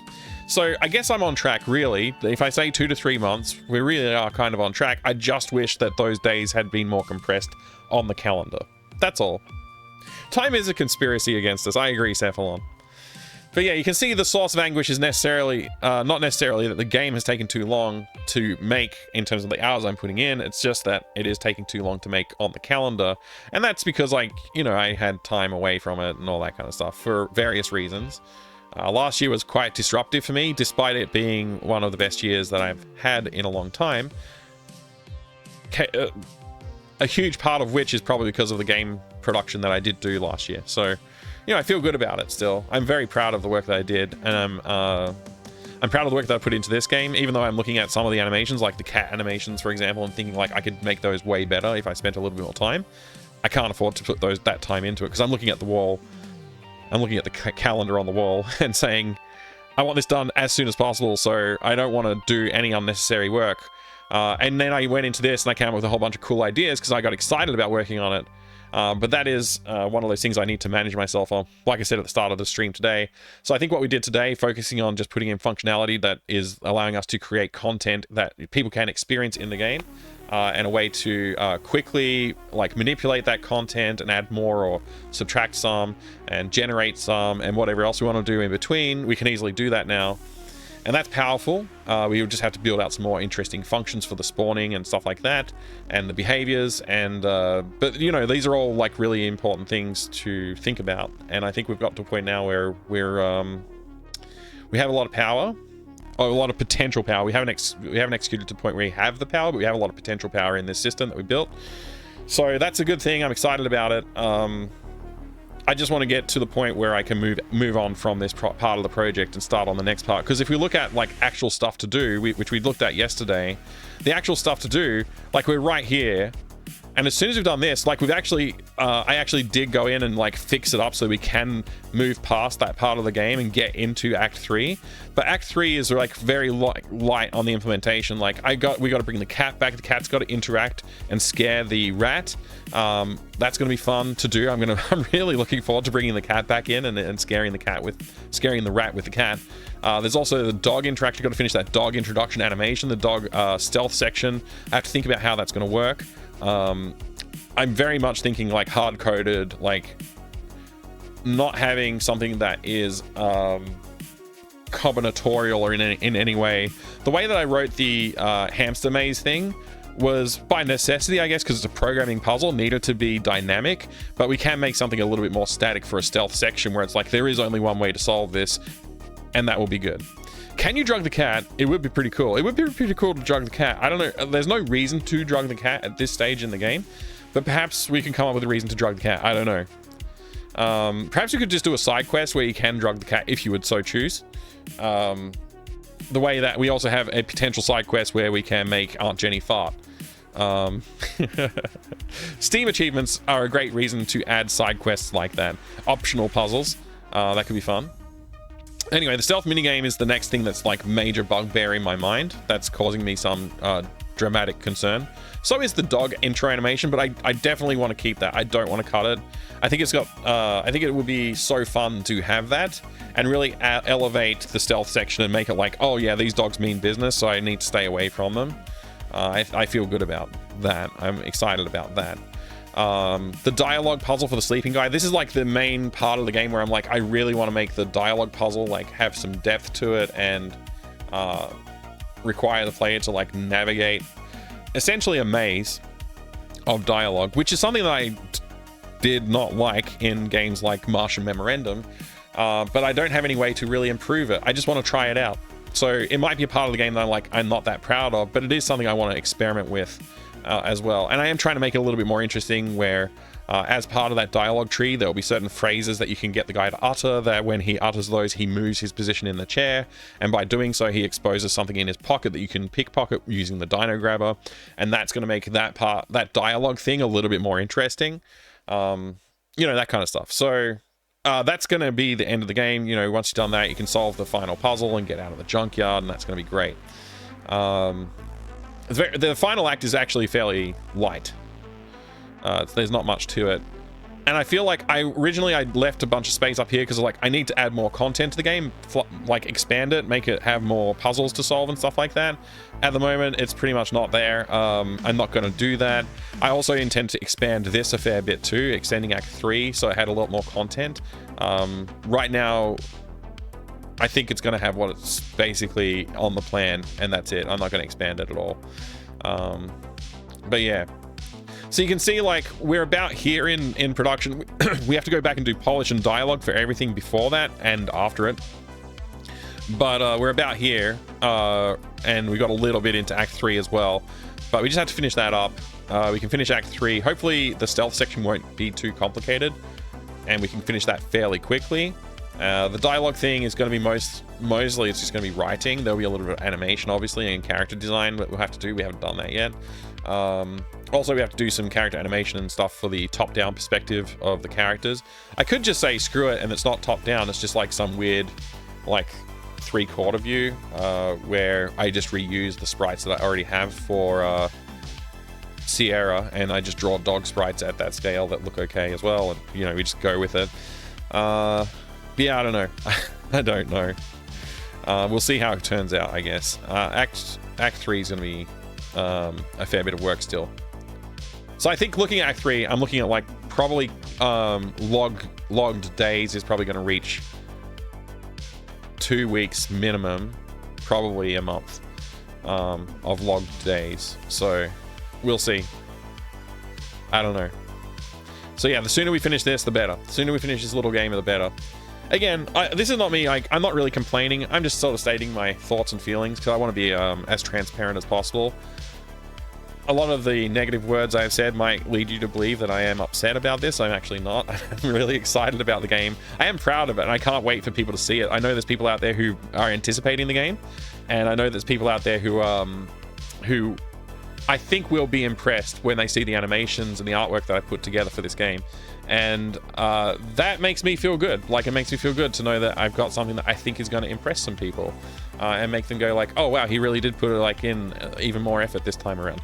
Like, I want people to see that the productivity and the quality of the work is improving with each game, and that I'm like taking it more seriously each game. So with that, I am actually really excited. It's just like I said, I want to be transparent about how I'm feeling about the process. And I think I've done that. So that was a long outro. I don't intend to have long outros, but I think that was probably one of the longest ones I've done in a while. Tomorrow or tonight, perhaps, whenever the next dev stream is, I don't know when it'll be. Hopefully it'll be tonight. We're going to just like keep working on this stuff that we talked about. It's going to be good. I look forward to seeing you there. If you want to support this channel and the effort that I'm putting in, there are 2 ways that you can do that financially very easily. One of them is to support my channel over on twitch.tv/fractalmindmike. The other way that you can support me is through Ko-fi, ko-fi.com/fractalmindmike, I believe that's the URL. Find my Ko-fi, it's right there, it's on the screen. Yeah, so that's it. If you want to support me there, that'd be awesome. I'd really appreciate it.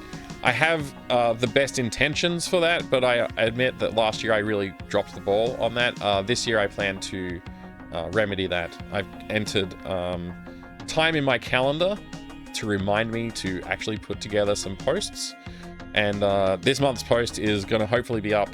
It probably realistically will go up next month at the start of the month, but it was meant for this month. I just didn't get onto it on time. But yeah, we'll have a video update on there every month. That's the plan. And hopefully I'll get some text updates once or twice a month once I get my act together. The start of this year was pretty weird for me, with the new job on the horizon, finishing up the old job, and you know, a lot of other things going on. So it was a little different the start of this year than last year and any other year really. But it's good. I'm looking forward to it. Looking forward to doing more content for the coffee page. So yeah, if you want to support my endeavors, feel free to do that. Obviously, no pressure. I don't have this channel monetized. I want people to come in here and feel comfortable to just hang out and talk. So feel free to do that anytime. And yeah, anyway, that's it for today. I'll see you all soon. Thank you very much for spending some time with me. I do appreciate it. And I'll see you soon. Goodbye.